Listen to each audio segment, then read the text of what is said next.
He's just a single dad, eating his kids' leftover nuggets in a crowded food court. But when the janitor watching him turns out to be a billionaire, everything changes in an instant because the man you've ignored could be the one to change your life forever. Before we get into the story, comment below where in the world you are watching from today. Danny Winters stared at the half-eaten chicken nugget on his plate, his stomach still growling. The food court buzzed with activity around him, families chatting, teenagers laughing, the constant hum of mall life. But Danny felt oddly alone in the crowd. He watched as Emma and Lucas played at the arcade just across the way, their faces lit up with each game, their laughter carrying over the din of the mall. The sight brought a tired smile to his face. At least they could still find joy in these small moments. His rough, calloused fingers absently traced the edge of the plastic food tray. 10 hours of construction work, followed by a 4-hour shift at the gas station, had left his muscles aching, but he couldn't rest. Not with rent due next week and Emma needing new shoes for school. "Dad!" Lucas's voice carried across the food court. "Look how many tickets I got." Danny raised his hand in acknowledgement, forcing enthusiasm into his wave. "That's great, buddy." The words felt hollow in his throat, but his son beamed anyway. The remains of their shared meal sat before him, a small order of chicken nuggets and fries he'd split between the kids, keeping only the leftovers for himself. It wasn't much of a dinner, but it was all he could afford today. The guilty knot in his stomach tightened as he remembered the field trip permission slip crumpled in his pocket. Another expense he'd have to figure out somehow. A movement caught his eye. A janitor pushing his broom methodically across the floor nearby. The man wore a plain gray uniform, his movements careful and deliberate. There was something about him that made Danny pause. Maybe it was the quiet dignity in the way he worked, or the careful attention he paid to each sweep of his broom. Danny watched as the janitor navigated around busy tables, somehow managing to clean without disturbing anyone. His face was lined with age, but his eyes held a sharp awareness that seemed at odds with his humble task. The weight of the day pressed down on Danny's shoulders. He'd been holding it together for so long, working every available hour, stretching every dollar, trying to give his kids some semblance of a normal life. But moments like this, sitting alone with cold fries in his thoughts, made it hard to keep believing things would get better. Emma's voice drifted over, teaching Lucas how to play skee-ball. She'd grown up too fast, becoming a second parent to her brother when their mother left. The thought sent a familiar ache through Danny's chest. His daughter shouldn't have to carry that responsibility. He picked up a cold fry, more out of habit than hunger. The mall's fluorescent lights cast harsh shadows across the table, highlighting the worn spots on his work shirt. He'd need to patch it soon. Another item for his endless to-do list. The janitor had worked his way closer now, his methodical sweeping bringing him near Danny's table. Their eyes met briefly, and Danny felt an unexpected jolt of recognition. Not that he knew the man, but something in his gaze seemed to understand. The older man's eyes held no judgment, just a quiet acknowledgement that made Danny want to look away. It was too much like seeing his own struggles reflected back at him. Danny checked his watch. 5 minutes until he needed to collect the kids and head home. The evening shift at the gas station loomed ahead. Another 4 hours of counting other people's money, while his own account hovered near empty. He gathered the food wrappers, trying to leave the table tidy. His mother had always taught him to respect other people's work, especially those doing jobs others looked down on. As he stood, his joints protested the movement, reminding him that 40 wasn't as young as it used to be. The janitor had paused in his sweeping, leaning slightly on his broom. Their eyes met again, and this time Danny noticed something else in the man's expression. Something that looked almost like hope. It was disconcerting, that quiet certainty in a stranger's gaze. Danny shifted uncomfortably, breaking the connection. He was probably imagining things, projecting his own wishes onto a random encounter. The exhaustion must be getting to him. "Emma! Lucas!" he called out, gathering their few belongings. "Time to go, kids!" As his children rushed over, tickets clutched in their hands and excitement in their voices, Danny felt the janitor's eyes still on him. He resisted the urge to look back, focusing instead on Lucas's animated description of his game victories. But something about that brief exchange lingered, like a whisper of possibility in the stale mall air. Danny shook his head slightly, dismissing the thought. He had more immediate concerns than strange connections with silent janitors. Emma helped Lucas gather his tickets, her small face serious as she counted them. "Maybe next time we'll have enough for that big stuffed bear," she said, trying to soften her brother's disappointment at their modest prize options. Danny's heart squeezed. Even at 10, she was always thinking of others, always trying to make things better. Just like he was always trying, and sometimes feeling like he was always falling short, he guided his children toward the mall exit, their footsteps echoing on the polished floor. The janitor had resumed his sweeping, the soft swish of his broom blending with the ambient noise of the mall. Danny allowed himself one last glance back. The older man continued his work, same as before, but something about his presence stayed with Danny. It was like a memory he couldn't quite grasp, or a dream that faded upon waking. Lucas tugged at his hand, pulling him toward the doors. "Can we come back tomorrow, Dad? Please?" "We'll see, buddy," Danny replied automatically, the same answer he gave to most requests these days. It was better than saying no, better than explaining why they couldn't afford simple pleasures other families took for granted. As they walked into the evening air, Danny tried to shake off the strange feeling from his encounter with the janitor. He had enough to worry about without dwelling on mysterious strangers. The gas station uniform waited in his car, and the night shift wouldn't work itself. But even as he helped his children into the car, that quiet moment of connection stayed with him, like a small flame refusing to be extinguished by the winds of reality. The food court had grown busier as the afternoon wore on. The weekend crowd filled nearly every table, their chatter echoing off the high ceiling. Danny sat back in his plastic chair, his empty tray pushed aside. The tension in his shoulders had eased just a little as he watched Emma and Lucas play at the arcade. Emma stood on her tiptoes, gripping the controls of the racing game. Her brown ponytail bounced as she leaned into each turn. Lucas watched from beside her, jumping up and down, cheering her on. "Go, Emma, you're winning." Danny's worn wallet felt lighter after giving them each $5 for games, but their joy made it worth every penny. These small moments of happiness were what he lived for, even if they came at a cost. Movement caught his eye as Malcolm passed nearby, pushing his cleaning cart with careful attention. The janitor's movements were unhurried yet precise, each sweep of his broom deliberate. His gray uniform was pressed and neat, despite the nature of his work. Danny found his gaze drawn to the older man again and again. There was something about Malcolm that seemed different. Most of the other maintenance workers rushed through their tasks, but Malcolm took his time, treating each detail with care. His presence had a calm certainty about it that stood out amid the chaos of the food court. As Malcolm cleaned nearby tables, Danny noticed how he worked with quiet dignity. He didn't avoid eye contact with people like many service workers did, nor did he seem bothered by the occasional rude customer who left a mess. Instead, he carried himself with an air of peaceful purpose. A group of teenagers at the next table got up, leaving behind a scatter of French fries and crumpled napkins. Malcolm approached their table, and Danny expected to see frustration cross the janitor's face. Instead, Malcolm simply began his work with the same steady patience he'd shown all afternoon. Danny checked his watch. They'd need to leave soon.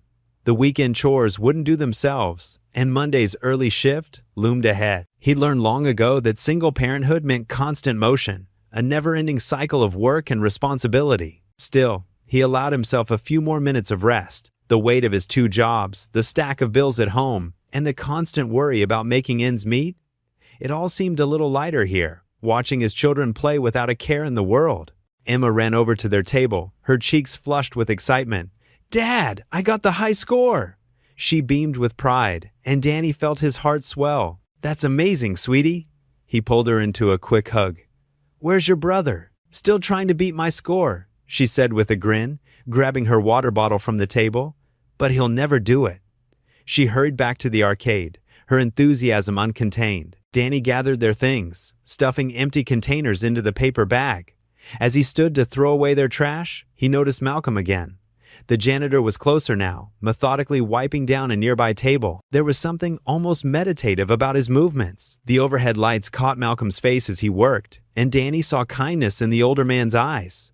Not the practiced customer service smile that retail workers wore, but something genuine and warm. Their eyes met briefly, and Malcolm gave a small nod of acknowledgement. Danny felt an unexpected connection in that moment, though neither of them spoke. Perhaps it was recognition of another person who understood what it meant to work hard without complaint. Or maybe it was something else entirely, something he couldn't quite name. "Emma, Lucas," Danny called out.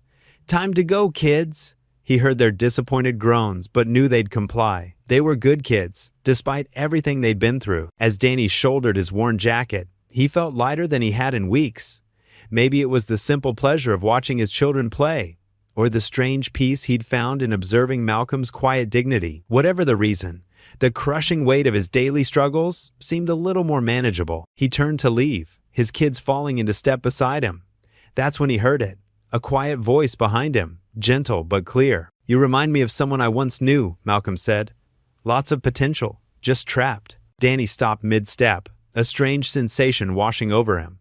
The words were simple enough, but something about them reached deep into his chest and took hold. He turned back, questions forming on his lips, but Malcolm had already moved away, pushing his cart toward another section of the food court. Lucas tugged at Danny's sleeve. "Dad, are we going?" "Yeah, buddy," Danny said, his mind still processing the strange encounter. "We're going." As they walked toward the mall exit, Danny couldn't shake Malcolm's words from his thoughts. They weren't much, just a simple observation from a stranger.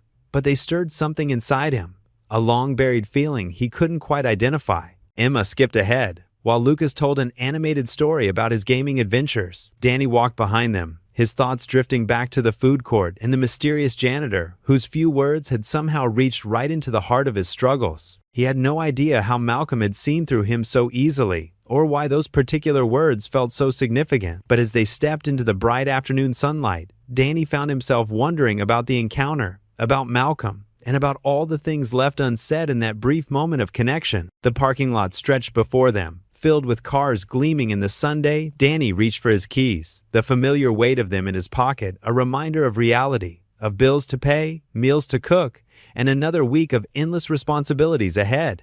But Malcolm's words echoed in his mind. Lots of potential, just trapped. They followed him to the car, settling into his thoughts like seeds waiting to take root. The drive home from the mall was filled with excited chatter from the back seat. Emma and Lucas talked about their arcade victories, comparing scores and laughing about their friendly competition. Danny smiled in the rearview mirror, watching their animated faces in the fading daylight. His old sedan rattled slightly as they drove, another reminder of the repairs he couldn't afford. "Did you see how many tickets I won, Dad?"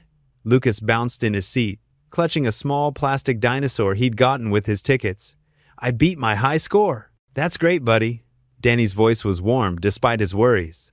"And Emma, looks like you found a good use for your tickets too." Emma nodded, admiring the friendship bracelet she'd chosen. "Yeah, Sarah has one just like it at school. Now we can match." The apartment complex came into view, a tired-looking building with peeling paint and overgrown shrubs. Danny guided the car into their designated spot, trying not to look at the rust spreading across his neighbors' vehicles. Their home was on the second floor, and the kids raced up the metal stairs, their footsteps echoing in the evening air. Inside, Danny flipped on the lights, revealing their small but tidy two-bedroom apartment. The worn carpet and dated wallpaper couldn't hide the care he took in maintaining their home. He headed straight to the kitchen, knowing dinner needed to be started. Opening the refrigerator door, Danny's heart sank. The shelves were sparse, half a gallon of milk, some eggs, and a few vegetables past their prime. The pantry wasn't much better, offering only a box of pasta and some canned tomato sauce. He'd been stretching the groceries as far as possible, but tomorrow's shopping trip couldn't be postponed any longer. "Who wants spaghetti?" he called out, trying to sound cheerful. "Me?" both kids shouted from the living room, where they'd settled in front of their secondhand TV. Danny filled a pot with water and set it on the stove. As it heated, he pulled out the stack of bills he'd been avoiding. Electric, gas, rent, car insurance. The numbers blurred together, each one a weight pressing down on his shoulders. The medical bill from Emma's last checkup sat on top, the amount due circled in red. The water began to boil, and Danny pushed the bills aside. He broke the spaghetti in half, a habit from when the kids were younger, and dropped it into the pot. The sauce simmered in another pan, filling the small kitchen with the scent of herbs and tomatoes. "Homework done?" he called out. "Almost," Emma replied. "Just have math left." "I finished mine at school," Lucas added proudly. Danny stirred the pasta, his mind working overtime. He'd have to pick up an extra shift at the warehouse this week. Maybe Mr. Peterson would let him work Sunday too, though it would mean missing another family dinner. The thought made his chest tight. Dinner was simple but filling. Danny watched his children eat, grateful they at least had food on the table. Emma told stories about her day at school, while Lucas constructed elaborate pasta towers between bites. These moments, just the three of them together, made everything else feel a little more manageable. After dinner, Danny supervised homework while doing dishes. The stack of bills caught his eye again, but he pushed the worry aside. There would be time for that after the kids were in bed. "Time to get ready for bed," he announced at 8 o'clock, met with the usual protests and negotiations. "5 more minutes?" Lucas pleaded, looking up from his comic book. Not tonight, buddy. School tomorrow, remember? The bedtime routine was well practiced. Teeth brushed, faces washed, pajamas on. Danny read a chapter from their current bedtime story, doing all the different voices just the way they liked. Lucas's room was first, dinosaur nightlight on, covers tucked just right. Love you, Dad, Lucas mumbled, already half asleep. Love you too, buddy. Danny pressed a kiss to his son's forehead. Emma took longer to settle. She was at that age where questions about everything kept her mind spinning. Tonight, she asked about the stars they couldn't see through the city lights. Dad, she said as he pulled her covers up, are you okay? You look sad at dinner. Danny's heart squeezed. Sometimes she noticed too much. I'm fine, sweetheart, just tired from work. You work too hard, she said softly, sounding older than her 10 years. That's what dads do, he smiled, hoping it reached his eyes. Get some sleep now. Back in the living room, Danny sank into his worn armchair. The apartment was quiet except for the hum of the refrigerator and the distant sound of traffic. Bills spread across the coffee table, demanding his attention. His dreams felt so far away from this reality. Dreams of a house with a yard where the kids could play, of college funds and family vacations, of not having to count every penny. He picked up Emma's latest school photo. Her smile was bright and hopeful, untouched by the worries that kept him awake at night. Lucas's report card sat nearby, full of good grades and positive comments. They deserved so much more than he could give them. Danny leaned back, closing his eyes. The cycle seemed endless. Work, bills, worry, repeat. Each month brought the same challenges, the same impossible math of stretching dollars further than they could go. He thought about the other parents at the mall, buying their kids new clothes and toys without checking price tags first. Would things ever change? Or would he always be stuck here, one missed paycheck away from disaster? The question circled in his mind, familiar and heavy. Tomorrow would bring another early morning, another day of trying to keep everything together. For now, though, his children slept peacefully in their beds, safe and loved. It would have to be enough. The next morning brought a crisp autumn breeze that rustled through the nearly bare trees outside the mall. Danny guided his old sedan into the parking lot, the engine making that familiar rattling sound that worried him more each day. Emma and Lucas bounded out of the car as soon as he killed the engine, their energy seemingly limitless despite the early hour. Remember to stay where I can see you, Danny called out as they made their way through the mall's glass doors. The familiar smell of cinnamon rolls and coffee filled the air, making his stomach growl. He hadn't eaten breakfast, saving what little food they had at home for the kids. The food court was quieter than usual for a Saturday morning. Sunlight streamed through the skylight, casting long shadows across the recently mopped floors. Danny's eyes automatically searched for the familiar figure of Malcolm, the janitor from yesterday. His kids rushed ahead to their favorite spot near the arcade, but Danny's feet slowed as he caught sight of something unexpected. There, standing near the center of the food court, was a man in an impeccably tailored charcoal suit. His silver hair was neatly combed, and his Italian leather shoes gleamed under the mall lights. He held an expensive-looking phone to his ear, gesturing occasionally as he spoke. Danny blinked hard, his mind struggling to process what he was seeing. The man's face. It was Malcolm, the same quiet janitor from yesterday, but completely transformed. Yes, we'll need to move forward with the expansion plans, Malcolm was saying into his phone, his voice carrying the easy confidence of someone used to making big decisions. The foundation's work is too important to delay. Danny felt rooted to the spot, his mouth slightly open. He watched as Malcolm paced slowly, nodding at whatever the person on the other end was saying. Gone was the humble janitor's uniform, replaced by clothing that probably cost more than Danny made in 3 months. Emma's voice cut through his daze. Dad, can we get tokens for the arcade? Just a minute, sweetie, Danny managed, his eyes still fixed on Malcolm. The well-dressed man turned slightly, and for a brief moment, their eyes met. There was a flash of recognition in Malcolm's expression, but he didn't break stride in his conversation. Instead, he gave Danny a small, knowing smile, the same gentle expression he'd worn in his janitor's uniform. Danny's mind raced back to their encounter yesterday. The wise words, the careful observations, the fact that Malcolm had known his name without being told. It all started to take on a different meaning now. The quarterly reports looked promising. Malcolm continued into his phone, moving toward the far end of the food court. We've helped more families this year than ever before. Lucas tugged at Danny's sleeve. Dad, you're acting weird. Why are you staring at that man? Danny shook his head, trying to clear it. Sorry, buddy. I just thought I recognized someone. But it was more than recognition. Danny felt like he was watching two completely different realities collide. The humble janitor, who had shown such quiet wisdom yesterday, was apparently someone else entirely. Someone important. Someone with power and influence. Malcolm's voice grew fainter as he walked away. Schedule the board meeting for next week. We need to discuss the new initiative for single-parent households. Danny watched as Malcolm approached a door marked Private Office at the far end of the food court. It was one of those doors most shoppers probably never noticed, blending seamlessly into the wall. Malcolm produced a key card from his pocket and, with one final nod in Danny's direction, disappeared inside. The food court continued its normal Saturday morning routine around him. Families chatting over breakfast, store employees preparing for the day, the distant electronic beeping of arcade games. But Danny stood frozen, his world slightly tilted on its axis. The man who had listened to his troubles yesterday, who had offered those cryptic words of wisdom while sweeping the floor, was clearly someone far more significant than a simple janitor. "Dad!" Emma called again, more insistent this time. "Can we please get tokens now?" Danny turned to his children, their faces eager and innocent, completely unaware of the strange scene that had just unfolded. He reached for his wallet, feeling the familiar weight of responsibility settle back onto his shoulders. But something had changed. A small spark of possibility had been lit in his mind. "Sure, kids," he said, managing a smile. "Let's get those tokens." As he walked toward the arcade counter, Danny couldn't help glancing back at the private office door where Malcolm had disappeared. His mind buzzed with questions. Who was Malcolm really? Why had he been dressed as a janitor yesterday? And most importantly, what did it mean that their paths had crossed? The door remained closed, offering no answers.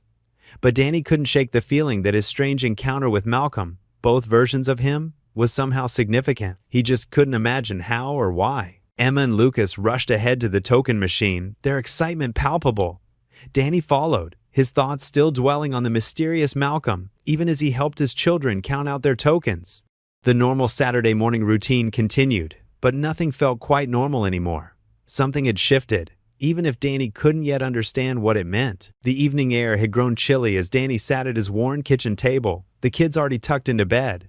His ancient laptop hummed quietly, casting a blue glow across the stack of unpaid bills beside it. He took a sip of lukewarm coffee, his third cup of the day, and clicked through the local news website. A headline caught his eye. "Local Billionaire's secret mission to help single parents." Danny leaned forward, his coffee forgotten. The article showed a familiar face.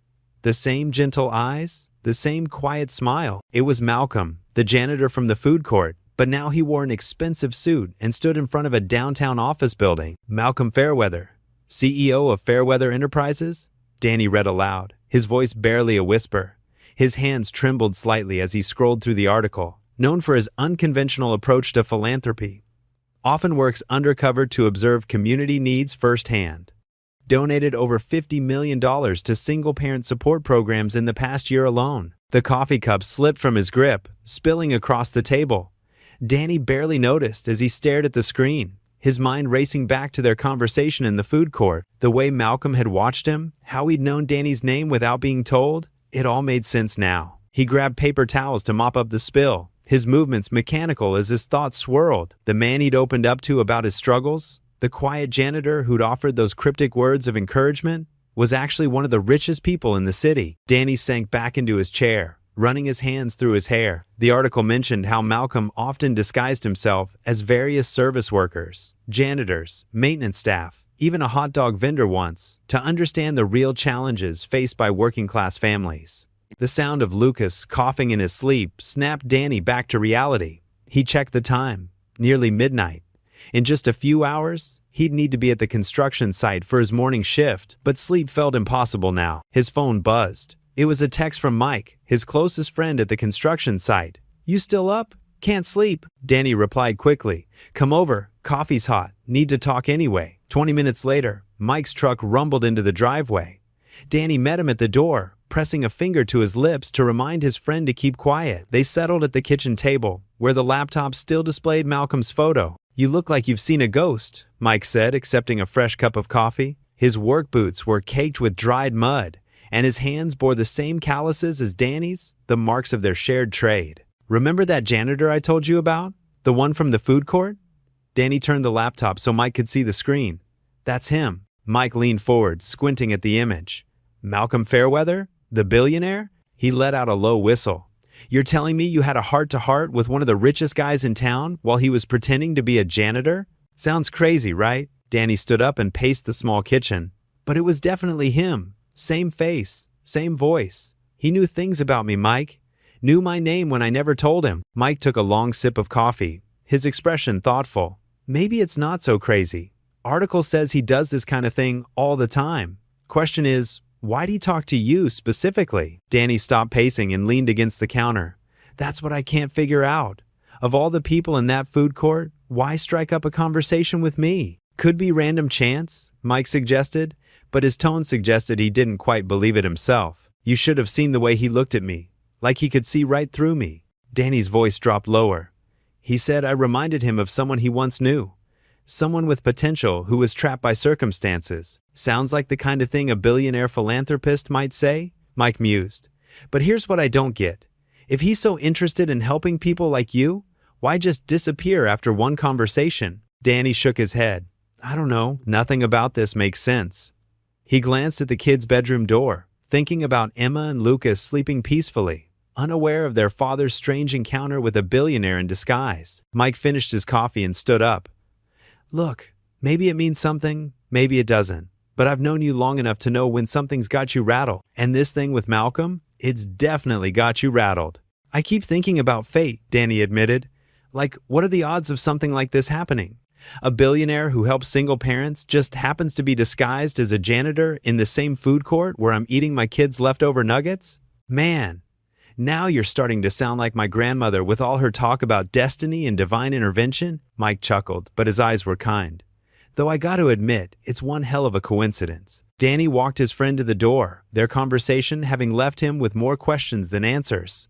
As Mike's truck pulled away, Danny stood in the doorway, looking up at the night sky. The stars were barely visible through the city's light pollution, but he could make out a few bright points twinkling above. Back inside, he closed the laptop, Malcolm's face disappearing from view. The article and Mike's words tumbled through his mind as he prepared for bed. Was it really just chance that brought him and Malcolm together that day? Or was there something more at work? Some greater purpose he couldn't yet understand. The morning sun beat down on Danny's weathered Toyota as he merged onto Main Street, the engine making an unfamiliar rattling sound that made his stomach clench. Emma and Lucas sat in the back seat, sharing whispered jokes that usually would have made him smile. Today, though, his mind was elsewhere, calculating the dwindling dollars in his bank account. Dad, what's that noise? Emma asked, her voice tinged with worry. Just the car being a little cranky today, sweetie, Danny replied, trying to keep his voice light. But the rattling grew louder, and the steering wheel began to vibrate under his calloused hands. The car lurched once, twice, and then died completely. Danny managed to guide it to the curb, his heart pounding as horns blared behind him. He turned the key again and again, but the engine only made a sick, whining sound. Are we going to be late for school? Lucas asked from the back seat, his small face scrunched with concern. Danny checked his watch. 7:45 a.m. He had to get the kids to school, make it to his morning shift at the warehouse by 9, and somehow figure out how to fix the car before his evening job at the convenience store. The familiar weight of responsibility pressed down on his shoulders, making it hard to breathe. It's okay, guys, he said, forcing a smile. We'll figure something out. He pulled out his phone, checking his bank balance while the kids weren't looking. The number made him wince. $127.43. Not nearly enough for major car repairs, and rent was due in 2 weeks. His fingers trembled slightly as he dialed his neighbor, Mrs. Rodriguez. Hello, Sarah? I hate to ask, but could you possibly give the kids a ride to school? My car broke down. He listened to her kind response, relief washing over him. Thank you so much. We're on Main Street, just past the pharmacy. While they waited for Mrs. Rodriguez, Danny popped the hood and stared at the engine, though he knew little about cars. The smell of hot metal and oil filled his nostrils as he pretended to inspect various parts, mostly to look productive in front of his children. Mrs. Rodriguez arrived 15 minutes later in her minivan, her warm smile hiding any inconvenience she might have felt. Hop in, kids. We'll get you to school in no time. Danny hugged Emma and Lucas goodbye, watching as they climbed into the van. I'll figure out pickup time, okay? Don't worry about anything. Once they were gone, he called a tow truck, his stomach churning at the thought of the cost. The driver, A burly man named Pete arrived quickly and hooked up the Toyota. "Where to?" Pete asked, clipboard in hand. Danny named the closest repair shop, one he'd used before. As they rode in the truck's cab, Pete tried to make conversation, but Danny could only manage short responses, his mind racing through possibilities. Could he put the repairs on his maxed-out credit card? Would his boss at the warehouse understand if he was late? At Jerry's auto repair, the news was worse than he'd feared. Jerry, a mechanic he'd known for years, wiped his greasy hands on a rag and delivered the verdict. "Timing belt shot, Danny. And while we're in there, the water pump needs replacing too. Looking at around $1,200, maybe more." The words hit Danny like a physical blow. $1,200 might as well have been $12 million.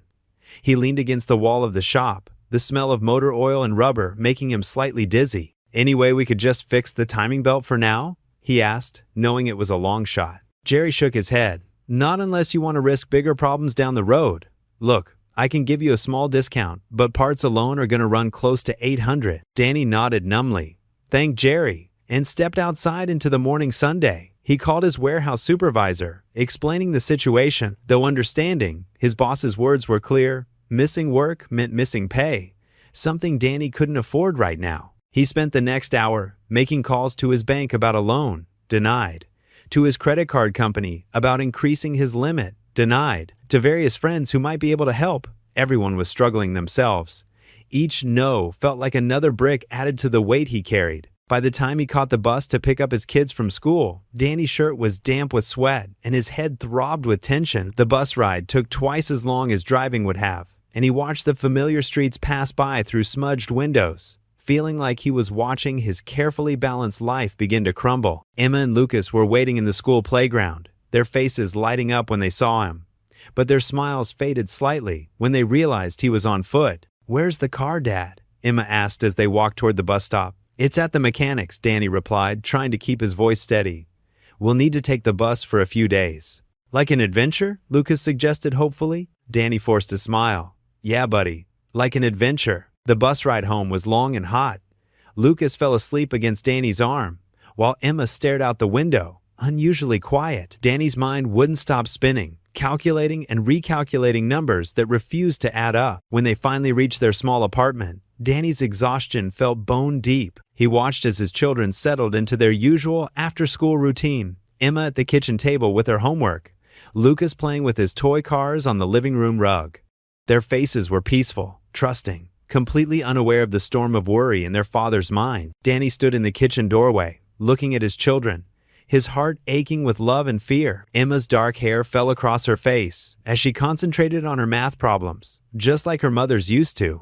Lucas hummed quietly to himself as he pushed his cars around an imaginary track, making gentle, vrooming sound. They deserved so much more than this constant struggle, this life of just barely getting by.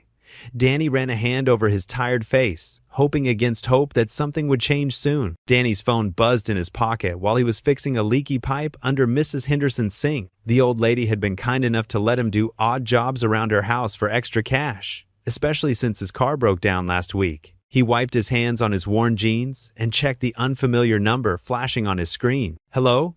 Danny's voice echoed in the cramped space under the sink. "Danny Winters?" The voice was calm and familiar. "This is Malcolm Fairweather." Danny banged his head on the pipe in surprise. "Mr. Fairweather?" He scrambled out from under the sink, apologizing quickly to Mrs. Henderson as he stepped outside onto her small porch. "Please call me Malcolm." There was a warmth in his voice that didn't match Danny's image of a billionaire. "I was hoping we could meet this afternoon. There's something I'd like to discuss with you." Danny's mind raced. The billionaire wanted to meet with him? He glanced at his watch. "I have to pick up my kids from school at 3. This won't take long. Could you meet me at the Riverside Tower, floor 32, around 2 o'clock? Danny thought about his broken-down car sitting in the mechanic's lot. "I don't have a car right now," he admitted, his cheeks burning with embarrassment. "I'll send a car for you," Malcolm replied without hesitation. "It'll be there in 30 minutes. Before Danny could protest, the call ended. He stood on Mrs. Henderson's porch, his phone still pressed to his ear, trying to make sense of what had just happened. True to his word, a sleek black car pulled up outside Mrs. Henderson's house exactly 30 minutes later. Danny had quickly finished the pipe repair and changed into the cleanest shirt he had with him, a faded blue button-down with a small coffee stain near the collar. The driver, a professional-looking woman in a dark suit, opened the door for him. "Mr. Winters, I'm here to take you to Riverside Tower." The car's leather seats were softer than anything Danny had ever sat on. He tried not to fidget as they drove through parts of town he rarely visited, past gleaming skyscrapers and expensive boutiques. His calloused hands looked out of place against the car's pristine interior. Riverside Tower stretched into the sky like a giant glass needle. The lobby was all marble and chrome, with a security desk that looked more like an art installation than a workplace. Danny felt increasingly self-conscious in his worn clothes as the elevator climbed to the 32nd floor. The doors opened to reveal an office that could have housed his entire apartment. Floor-to-ceiling windows offered a breathtaking view of the city, and the furniture looked like it belonged in a museum. Malcolm stood near one of the windows, wearing an impeccable suit that probably cost more than Danny made in a year. "Danny," Malcolm smiled warmly, extending his hand. "Thank you for coming on such short notice." Danny shook his hand, noting how different Malcolm looked from the humble janitor he'd first met. "Thank you for sending the car," he managed to say. "Please sit." Malcolm gestured to a pair of leather chairs near his desk. "Would you like something to drink? Coffee? Water?" "Water would be fine, thank you." Danny perched on the edge of the chair, feeling like he might somehow damage it just by sitting there. Malcolm poured 2 glasses of water from a crystal pitcher and sat down across from Danny. For a moment, he just studied him with the same quiet intensity he'd shown in the food court. "I've been watching you, Danny," Malcolm finally said, his voice gentle but direct. "Not in a concerning way," he added with a slight smile, noticing Danny's expression. "But I've seen how hard you work. 2 jobs, sometimes 3. Always putting your children first. Never complaining, even when things get tough." Danny shifted uncomfortably in his chair. "How do you know all this?" "I make it my business to know about people who catch my interest," Malcolm replied. "People with potential. People who deserve a chance but haven't gotten one yet." He stood up and walked to his desk, picking up a folder. "I have a position opening up in one of my companies. Assistant Operations Manager at Fairweather Construction. The salary is substantial, enough to support your family comfortably. Full benefits, including medical and dental. A company car." Danny's heart started pounding. This had to be some kind of joke. I've never managed anything except repair jobs. I don't have a college degree." "What you have is more valuable," Malcolm said, sitting back down. "You have work ethic, integrity, and real-world experience. You understand the value of hard work, and you know how to solve problems. Everything else can be learned." He handed Danny the folder. Inside was an employment contract with a salary figure that made Danny's hands shake. It was more money than he'd ever dreamed of making. I don't understand," Danny said, his voice barely above a whisper. "Why me?" Malcolm leaned forward, his eyes kind but serious. "Because I believe in investing in people who deserve it. People who will use the opportunity not just to help themselves, but to help others. I see that potential in you, Danny." Danny stared at the contract, his mind racing. This kind of opportunity could change everything. No more choosing between paying bills and buying groceries. No more watching his kids wear hand-me-down. No more lying awake at night, wondering how he'd afford Emma's next doctor's visit. But something held him back. Years of struggling had taught him that nothing came easy, that every silver lining had a cloud. He looked up at Malcolm, searching for any sign of deception or hidden motives. "This seems too good to be true," he said honestly. "I appreciate the offer, but I don't know if I can do this. What if I'm not good enough? What if I fail?" Malcolm's expression remained patient and understanding, but Danny couldn't shake the feeling that this was all happening too fast. The contract in his hands represented everything he'd ever wanted for his family, but the weight of it terrified him. Danny stood in front of the gleaming glass building, his reflection a stark contrast to the polished exterior. His work boots left dusty marks on the pristine marble floor as he entered the lobby, earning a disapproving glance from the security guard. The weight of his worn jacket felt heavier than usual as he approached the reception desk. "I'm here to see Malcolm Fairweather," Danny said, his voice quiet but steady. "Danny Winters." The receptionist's professional demeanor softened slightly. "Yes, Mr. Winters. Please take the elevator to the 20th floor." The elevator ride gave Danny time to think. Too much time. His mind raced with questions. Why would a billionaire want to meet with him?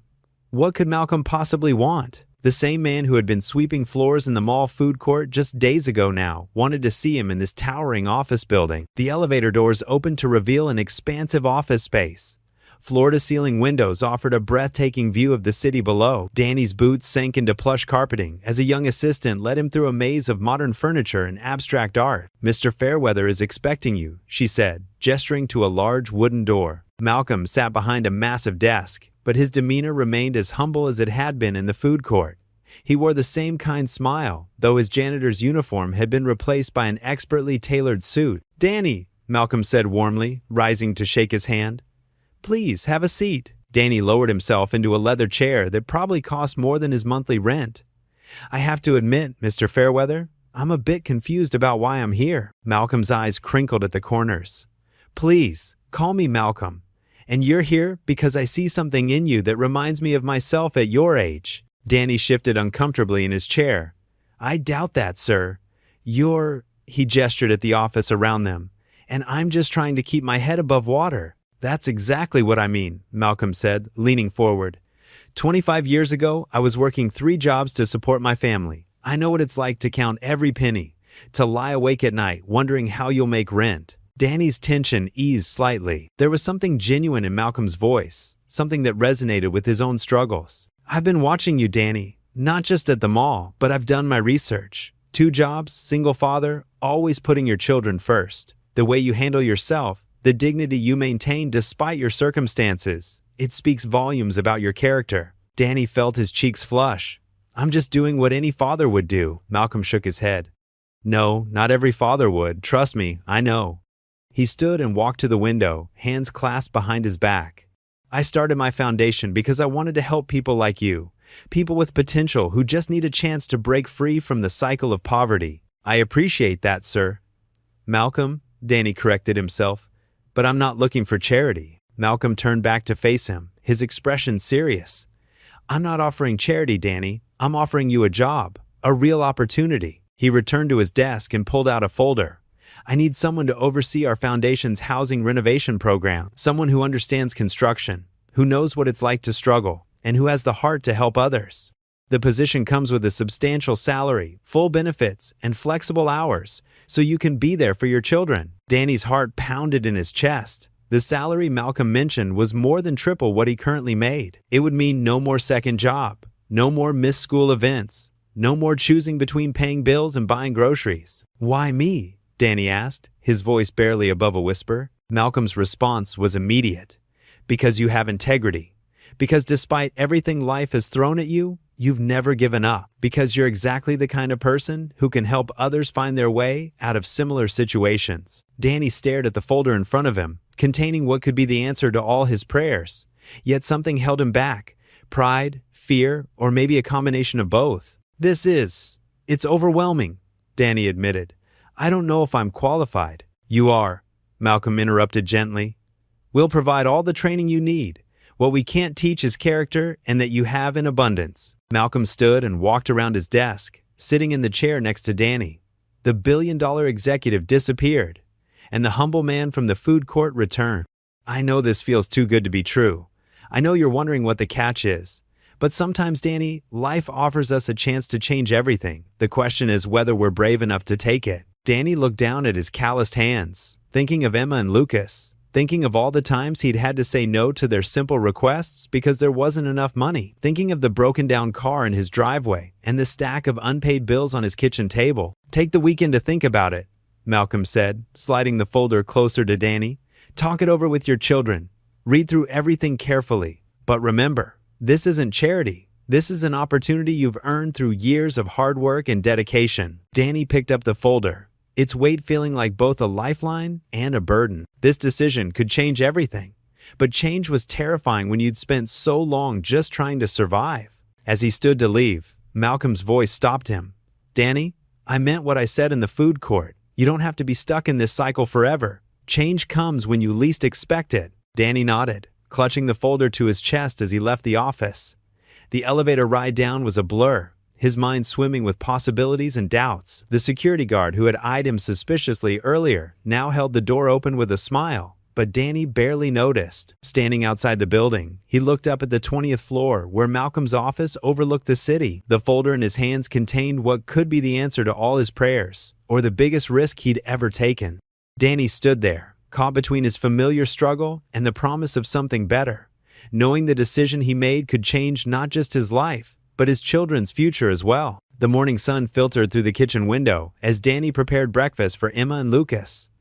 Emma sat at the worn kitchen table, absently pushing her cereal around in circles. She hadn't been feeling well lately, and Danny had noticed dark circles forming under her eyes. "Dad, my stomach hurts again," Emma said quietly, her spoon clinking against the ceramic bowl. Danny's hands paused over the lunch bags he was packing. This was the third time this week she'd complained about stomach pain. He'd initially thought it was just a bug, but something in his gut told him this was different. "Maybe we should skip school today," Danny said, reaching over to feel her forehead. "I'll call Dr. Matthews and see if she can fit us in." Lucas looked up from his own breakfast. "Does this mean I get to stay home too?" "No, buddy, you're going to school." Danny ruffled his son's hair. "Mrs. Johnson next door will watch Emma while I'm at work, and we'll see the doctor this afternoon." The morning passed in a blur of worry and arrangements. Danny called in sick to his morning job, knowing he'd have to make up the hours later. He managed to get an afternoon appointment with Dr. Matthews, their longtime pediatrician, who sometimes let them pay in installments. The doctor's office was quiet when they arrived, the walls decorated with cheerful cartoon characters that seemed to mock Danny's growing anxiety. Emma sat close to him in the waiting room, her small hand clutched in his larger one. "Emma Winters?" the nurse called, her voice gentle. During the examination, Danny watched as Dr. Matthews pressed carefully on Emma's abdomen, noting where she winced. The doctor's expression remained neutral, but Danny had known her long enough to notice the slight furrow in her brow. "I'd like to run some tests," Dr. Matthews said, pulling up a chair. "Blood work mainly, and an ultrasound to rule out anything serious." Danny's throat tightened. "How much will that cost?" "Let's focus on Emma's health first," she replied kindly. "We can discuss payment options later." The next few hours were a parade of needles, machines, and waiting rooms. Emma remained brave throughout, only crying once when they drew blood. Danny held her hand, telling silly jokes to distract her, while his mind raced with calculations of overtime hours and payment plans. When his phone rang 3 days later, Danny was at work, hauling boxes at his warehouse job. The caller ID showed Dr. Matthews' office. He stepped outside, his heart pounding against his ribs. "Mr. Winters." Dr. Matthews' voice was professional but gentle. "I've received Emma's test results. We've found some abnormalities in her liver function tests. Emma has an autoimmune condition affecting her liver. It's treatable, but she'll need medication and regular monitoring." The world seemed to tilt beneath Danny's feet. He leaned against the warehouse wall, its rough concrete surface grounding him, as the doctor continued explaining treatment options and specialists. "The medication is quite expensive," Dr. Matthews said carefully, "and the specialist visits will need to be regular, at least initially. Do you have health insurance?" Danny's basic insurance through work wouldn't cover much. "Some," he managed to say. "Come by the office this afternoon. We'll go through everything in detail and discuss financial assistance programs." The rest of his shift passed in a fog. Danny's muscles moved automatically, lifting and sorting, while his mind spun with worst-case scenarios. He thought about Malcolm's job offer, still sitting like a lifeline just out of reach. The salary Malcolm had mentioned would cover Emma's medical bills. But could he trust it? Could he risk leaving his steady, if inadequate, jobs for something that seemed too good to be true? That afternoon, sitting in Dr. Matthews' office, Danny stared at the papers in front of him. The numbers blurred together. Medication costs, specialist fees, laboratory charges. Even with insurance and assistance programs, the monthly expenses would be more than he could afford on his current income. Emma's face appeared in his mind, her brave smile during the blood tests, her quiet acceptance of pain that no child should have to bear. She deserved better than this. She deserved a father who could provide for her needs without having to choose between medicine and rent. The medical bills spread across his kitchen table that evening, after the kids were in bed. Danny had arranged them in neat piles, urgent, soon, and eventually. Each stack represented impossible choices. His fingers traced over the numbers, trying to make them smaller through sheer will. In his pocket, Malcolm's business card seemed to burn against his thigh. The job offer promised security, health insurance, and a salary that could cover these bills with room to breathe. But years of struggle had taught Danny that nothing came without a catch. What if he took the job and it fell through? What if Malcolm changed his mind?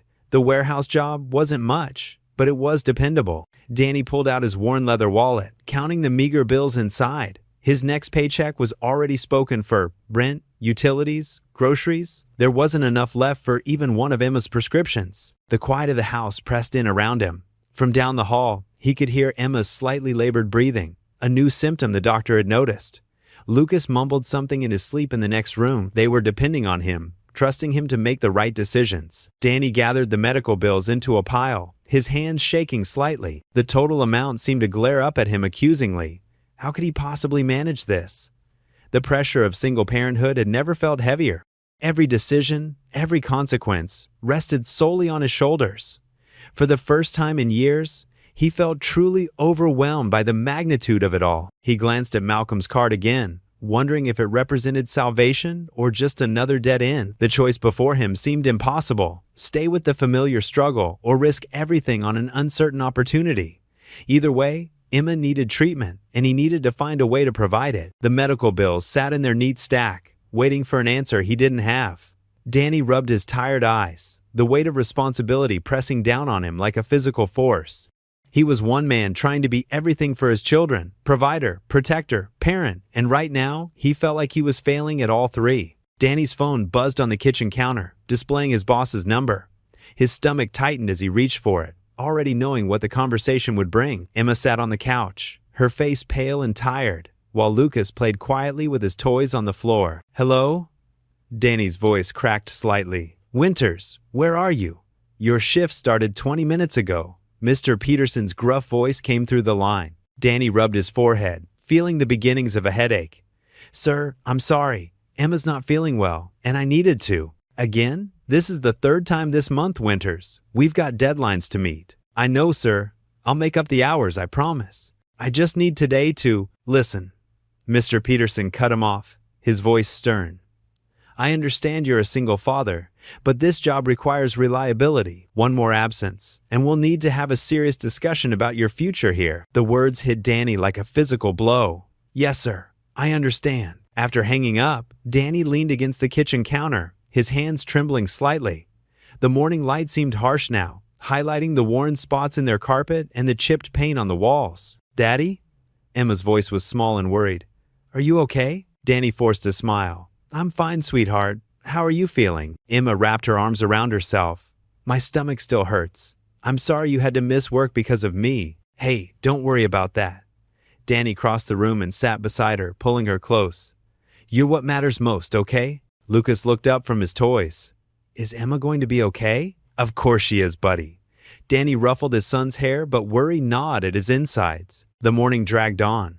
Danny made soup for Emma, helped Lucas with his homework, and tried not to think about the growing stack of bills on his desk. The medical bills from Emma's recent tests lay unopened, but he knew the numbers would be staggering. Around noon, Emma finally fell asleep on the couch. Danny covered her with a blanket and went to check the mail, dreading what he might find. Another envelope from the hospital waited inside, along with a past due notice from the electric company. In the kitchen, Danny spread the bills across the table, doing mental calculations that never added up. His savings were nearly depleted from the car repairs, and now, with Emma's medical issues, the memory of Malcolm's job offer floated back into his mind. The salary Malcolm had mentioned would solve so many problems. But doubt crept in. Why would a billionaire want to help someone like him? It seemed too good to be true. His phone buzzed again. This time it was the hospital's billing department. "Mr. Winters." The woman's voice was professional but kind. "We're calling about the payment plan we discussed." Danny's throat tightened. "Yes, I know it's due. I just need a little more time." "I understand, but we've already extended the deadline twice, without insurance coverage." "Please," Danny's voice cracked. "My daughter needs these tests. I'll figure something out." After ending the call, Danny sat at the kitchen table, his head in his hands. The afternoon sun cast long shadows across the bills scattered before him. Lucas had fallen asleep next to his sister on the couch, both of them looking peaceful despite everything. Danny pulled out Malcolm's business card from his wallet. It was simple but elegant, with just a phone number embossed in silver. The job offer played through his mind again: a management position, full benefits, including health insurance that would cover Emma's medical needs. He thought about Mr. Peterson's warning, about the mounting bills, about Emma's pale face this morning. The weight of it all pressed down on him until it felt hard to breathe. Outside, a car backfired, making Danny jump. He walked to the window and watched as their elderly neighbor struggled with her groceries. In the past, he would have rushed out to help her, but today he felt rooted to the spot, paralyzed by the decisions before him. Emma stirred on the couch, whimpering slightly in her sleep. Danny went to her, adjusting the blanket and feeling her forehead, still warm. Another day of missed work loomed tomorrow unless her fever broke. The choice stretched before him like two diverging paths. One was familiar, the daily struggle, the constant worry, the grinding poverty that seemed to tighten its grip with each passing month. The other path, the one Malcolm offered, was unknown and frightening in its own way, but it held the promise of something better, a chance to break free from this cycle of barely surviving. Danny pulled out his phone again, staring at Malcolm's number. His finger hovered over the keypad as the afternoon light faded, casting the room in shadows. The weight of the decision pressed down on him, heavy with both hope and fear. His children slept on, unaware of their father's internal struggle. Danny watched them, remembering Malcolm's words about potential and change. The business card felt warm in his hand, like it held some kind of energy all its own. Two paths, two choices. Continue down this exhausting road he knew so well, or take a leap into the unknown with Malcolm's offer. The answer seemed both crystal clear and impossibly murky at the same time. Danny set the phone down and walked to the window again.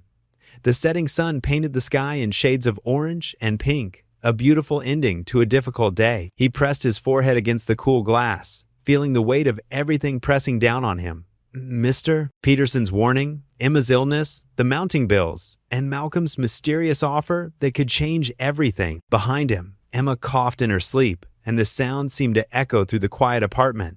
The moment stretched out, filled with possibility and fear, hope and uncertainty. Danny stood at his crossroads as the day faded around him, knowing that whatever choice he made would reshape not just his future, but his children's as well. Danny's hands trembled as he dialed Malcolm's number. The phone rang 3 times before Malcolm's calm voice answered. "Danny, I've been hoping to hear from you." "I've thought about your offer," Danny said, his voice catching slightly. "I want to accept the position." "Wonderful news." Malcolm's warmth carried through the line. "Can you meet me tomorrow morning at 9? We can discuss the details over coffee." The next morning, Danny walked into the elegant coffee shop Malcolm had chosen. The place was nothing like the food court where they'd first met. Soft jazz played in the background, and the aroma of freshly ground coffee beans filled the air. Malcolm sat at a corner table, dressed in a simple but clearly expensive suit. He smiled and gestured to the chair across from him. "Please, sit down. I took the liberty of ordering you a coffee." Danny lowered himself into the plush chair, feeling out of place in his worn jeans and faded button-down shirt. "Thank you, Mr. Fairweather." "Malcolm, please." He pushed a steaming cup toward Danny. "We're going to be working closely together. No need for formalities." Over the next hour, they discussed the job details. Danny would be managing one of Malcolm's charitable foundations, focusing on helping single parents and their children. The salary made Danny's eyes widen. It was more than triple what he currently made at both his jobs combined. "I don't understand," Danny admitted, staring into his coffee cup. "Why me? I don't have any experience running a foundation." Malcolm leaned back, his eyes distant. "Let me tell you a story, Danny. When I was young, my father worked 3 jobs to keep food on the table. One day, a man gave him an opportunity, just a simple chance to prove himself. That chance changed everything for our family." He paused, meeting Danny's gaze. Sometimes, all people need is an opportunity. They met regularly over the next few weeks. Each morning, before Danny started his training, they would sit and talk. Malcolm shared stories about his journey from poverty to success, and Danny found himself opening up about his own struggles. "The hardest part," Danny confided one morning, "is feeling like I'm always letting my kids down. Emma needs these medical treatments, and Lucas, he's never even been to a real baseball game. What kind of father can't take his son to a game?" Malcolm nodded thoughtfully. "My father felt the same way, but you know what I remember most about him? Not what he couldn't give me, but how hard he tried. Your children see that too, Danny." As days passed, Danny began learning the ins and outs of foundation management. Malcolm was patient, explaining everything clearly and never making Danny feel inadequate when he struggled to understand something new. "The key," Malcolm explained during one of their sessions, "is to remember that every decision we make affects real people. We're not just moving money around, we're changing lives." Danny found himself looking forward to their morning meetings. Malcolm wasn't just a boss. He had become a mentor and, surprisingly, a friend. They shared stories about their families, their struggles, and their hopes for the future. One morning, Malcolm arrived looking more serious than usual. "I want to show you something," he said, leading Danny to his car. They drove to a rundown neighborhood that Danny knew all too well. He'd grown up in a place just like it. Malcolm parked in front of a small community center. "This is where I started," he said quietly. 20 years ago, this was just an abandoned building. Now it helps hundreds of families every year." He turned to Danny. "You know why I chose you for this job? Because when I look at you, I see someone who understands what these families need. Not just money, but hope." Danny felt something shift inside him. For the first time, he could see beyond his immediate struggles to something bigger. The work they were doing would help families like his own. Still, when he returned home each evening, the weight of his responsibilities pressed heavily on his shoulders. Emma's medical bills continued to pile up, and Lucas needed new school supplies. The new job would help, but it would take time for things to improve. Sitting at his kitchen table one evening, surrounded by bills and medical paperwork, Danny let out a heavy sigh. The job with Malcolm felt like a lifeline, but he couldn't shake the feeling that one wrong move could send everything crashing down. He glanced at the family photo on his refrigerator. Emma and Lucas grinning at the camera, unaware of their father's struggles. The sound of laughter drifted in from the living room where his children were watching TV. Danny smiled despite his worries. Maybe Malcolm was right. Sometimes all you needed was an opportunity. For the first time in years, he could see a path forward, even if that path still seemed daunting. He pulled out his phone and looked at the foundation's website, which he would soon help manage. The tagline read, "Building Better Futures, One Family at a Time." Danny ran his fingers through his hair, feeling both overwhelmed and oddly hopeful. The responsibility was enormous, but so was the potential to make a real difference. Emma's voice called from the other room, asking for help with her homework. Danny stood up, leaving the bills for later. His new job might be the answer he'd been searching for, but right now, his children needed him. One step at a time, he thought, walking toward the living room. One step at a time, the office building gleamed in the morning sun, its glass windows reflecting the golden light. Danny stood in the lobby, adjusting his new tie for the 10th time. His weathered hands felt out of place against the crisp fabric of his suit, a gift from Malcolm to help him start his new position. "Good morning, Mr. Winters." The receptionist greeted him with a warm smile. "Mr. Fairweather is expecting you in the conference room." Danny nodded, still getting used to being addressed so formally. The elevator ride to the 14th floor felt like entering another world. His old work boots had been replaced by polished dress shoes that squeaked against the marble floors. Malcolm waited in the conference room, surrounded by charts and presentations. "Danny, come in. Ready to learn about corporate investment strategies?" The morning flew by in a blur of terms Danny had never heard before. His head spun with words like portfolio management and diversification. Malcolm was patient, explaining everything clearly, but Danny couldn't shake the feeling that he was in over his head. During lunch break, Danny's phone buzzed. Emma's school nurse was calling. His daughter's fever had returned, and she needed to go home. Danny's stomach clenched as he excused himself from an important meeting. "Family comes first," Malcolm assured him. "We'll catch you up tomorrow." The drive to Emma's school was tense. Danny's mind raced between worry for his daughter and concern about leaving work early on his third day. Emma's face was flushed when he picked her up, her usually bright eyes dulled by fever. "I'm sorry, Daddy," she whispered as he helped her into the car. "I tried to stay at school." "Don't apologize, sweetheart," Danny said, his heart aching. "You need rest." At home, Danny set Emma up on the couch with blankets and soup. He tried to work remotely, balancing his laptop on the kitchen counter while keeping an eye on her. The medical bills from her last hospital visit lay unopened on the table, a constant reminder of the mounting costs. That evening, after picking up Lucas from after-school care, Danny struggled to help with homework while reviewing the materials Malcolm had given him. His son's math problems blurred together with investment charts, and Danny felt the familiar weight of inadequacy settling on his shoulders. "Dad, I don't understand this problem," Lucas said, pointing to his worksheet. "Just give me a minute, buddy," Danny replied, rubbing his temples. The numbers on his own work documents weren't making sense either. Emma's cough echoed from the living room, followed by a weak call. "Daddy?" Danny found her burning up again. The thermometer read 102.5 degrees Fahrenheit. His hand shook as he called the after-hours nurse line. They recommended bringing her to the emergency room if the fever didn't break soon. The next day at work, Danny could barely focus. His eyes were heavy from a night of checking on Emma. and the financial statements in front of him might as well have been written in another language. Malcolm noticed his distraction during their morning meeting. "Everything all right, Danny?" he asked after the other executives left the room. "Emma's sick again," Danny admitted. "The doctors want to run more tests, but—" He trailed off, not wanting to mention the cost. Malcolm's face softened with understanding. "Take the time you need. The work will wait." But Danny knew it wouldn't wait forever.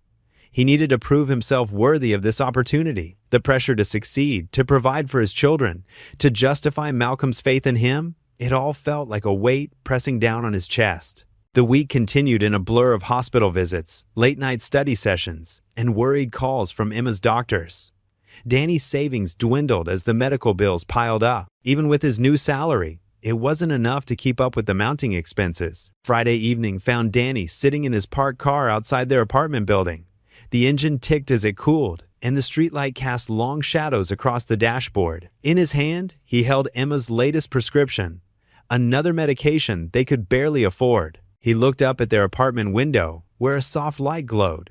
The babysitter was watching the kids while he worked late, trying to catch up on everything he'd missed. But no matter how hard he worked, it never seemed to be enough. Danny's reflection in the rearview mirror showed a man he barely recognized. Tired eyes, worry lines, etched deeper than before. Despite the nice suit, despite the prestigious job, despite Malcolm's mentorship, he felt like he was drowning.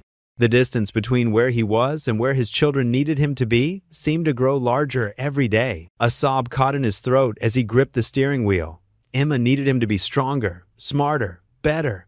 Lucas needed a father who could help with homework without getting confused. They both deserved so much more than what he could give them. The prescription paper crumpled in his fist as tears blurred his vision.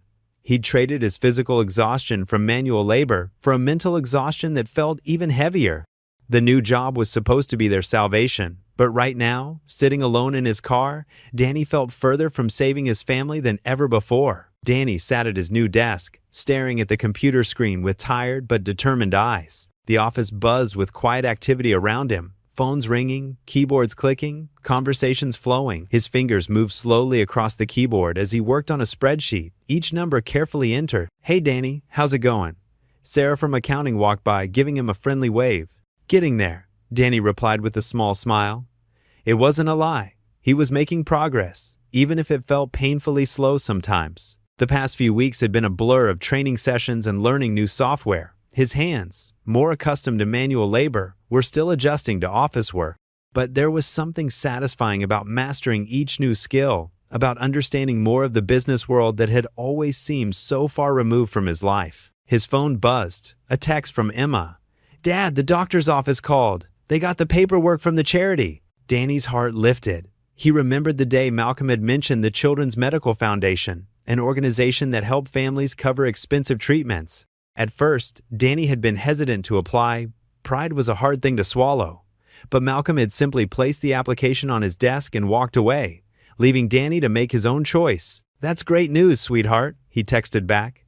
"We'll talk more when I get home." Looking at the family photo on his desk, Emma and Lucas grinning at the camera during their last trip to the park, Danny felt a wave of emotion wash over him. The kids had been so patient through all of this, never complaining when dinner was simple or when they had to skip activities that cost too much. His office phone rang, pulling him from his thoughts.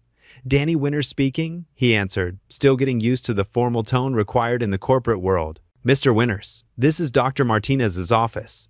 We've received confirmation from the Children's Medical Foundation. They'll be covering 80% of Emma's treatment costs." Danny's hand gripped the phone tighter. 80%? He repeated, his voice barely above a whisper. "Yes, sir, and we can work out a payment plan for the remaining amount. Would you like to schedule Emma's first appointment?" After arranging the details, Danny leaned back in his chair, letting out a long breath. The mountain of medical bills that had been keeping him awake at night suddenly seemed less insurmountable. Later that afternoon, Malcolm stopped by his desk. He wore his usual subtle smile, the one that seemed to say he knew more than he let on. "How are things progressing, Danny?" "Better," Danny replied, standing up out of respect. "The foundation. They're going to help with Emma's treatment. I can't thank you enough for telling me about them." Malcolm held up a hand. "You did the work. You filled out the application, provided the documentation, made the calls. I simply pointed you in the right direction." Danny nodded, thinking about how different things were from just a few weeks ago. His new salary, while not extravagant, meant he could finally start building a small emergency fund. He'd even managed to get his car fixed properly instead of just patching it up temporarily. "You're doing well here," Malcolm continued, gesturing at Danny's organized desk. "The team speaks highly of your attention to detail." "I'm trying," Danny said honestly. "There's still so much to learn, but you're learning it," Malcolm finished. "That's what matters." After Malcolm left, Danny opened his email to find a message from his supervisor praising his latest project. It wasn't a big assignment, just organizing some client data, but the recognition felt good.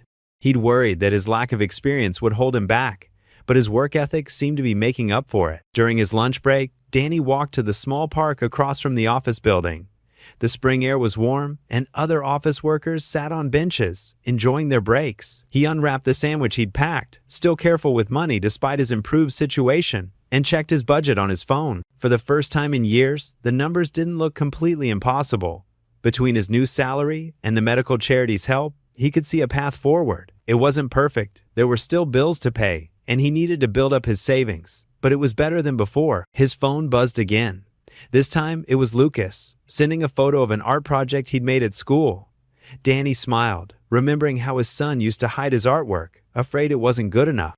Lately, Lucas had been more confident, more willing to share his creativity. Maybe he sensed the change in their family's atmosphere, the lifting of some of the constant stress. Walking back to the office, Danny passed the mall where he'd first met Malcolm. The food court where he used to eat his children's leftovers seemed like a lifetime ago. Though it had only been a few months, he still practiced careful spending. Old habits died hard, but now he could occasionally treat the kids to a proper meal out without feeling guilty. Back at his desk, Danny pulled up the training manual for the new software system they'd be implementing next month. He still had a lot to learn, but for the first time in years, he felt like he was moving forward instead of just treading water. Emma's medical appointments were scheduled. His car was running properly. He had a job that offered opportunities for advancement. The crushing weight of constant crisis had lifted enough for him to take a full breath. As he worked through the afternoon, Danny thought about Malcolm's words from their first meeting. "You don't have to be stuck in this cycle forever." At the time, it had seemed like an empty platitude. Now, he understood it was simply the truth. Change was possible, difficult and slow, but possible. Before leaving for the day, Danny updated his to-do list for tomorrow. His handwriting had improved from all the note-taking during training, becoming more confident and clear, like his outlook on the future. He smiled slightly as he gathered his things, thinking about having dinner with his kids tonight. They'd have time to talk about their days, plan for the weekend, maybe even play a board game after homework was done. It wasn't perfect. There were still challenges ahead, bills to manage, and skills to master. But for the first time and longer than he could remember, Danny felt something he'd almost forgotten. Hope. Real, solid hope, built on tangible progress rather than desperate wishes. Danny checked his phone. It was a text from Emma's doctor. His heart skipped a beat, but as he read the message, a warm smile spread across his face. Emma's latest test results showed significant improvement. The treatments were working. He glanced at the small photo frame on his desk, showing Emma and Lucas at the park last weekend. Emma's cheeks were rosy again, her smile bright and genuine. It was a stark contrast to how pale and tired she had looked just a month ago. The office clock showed 4:45 p.m.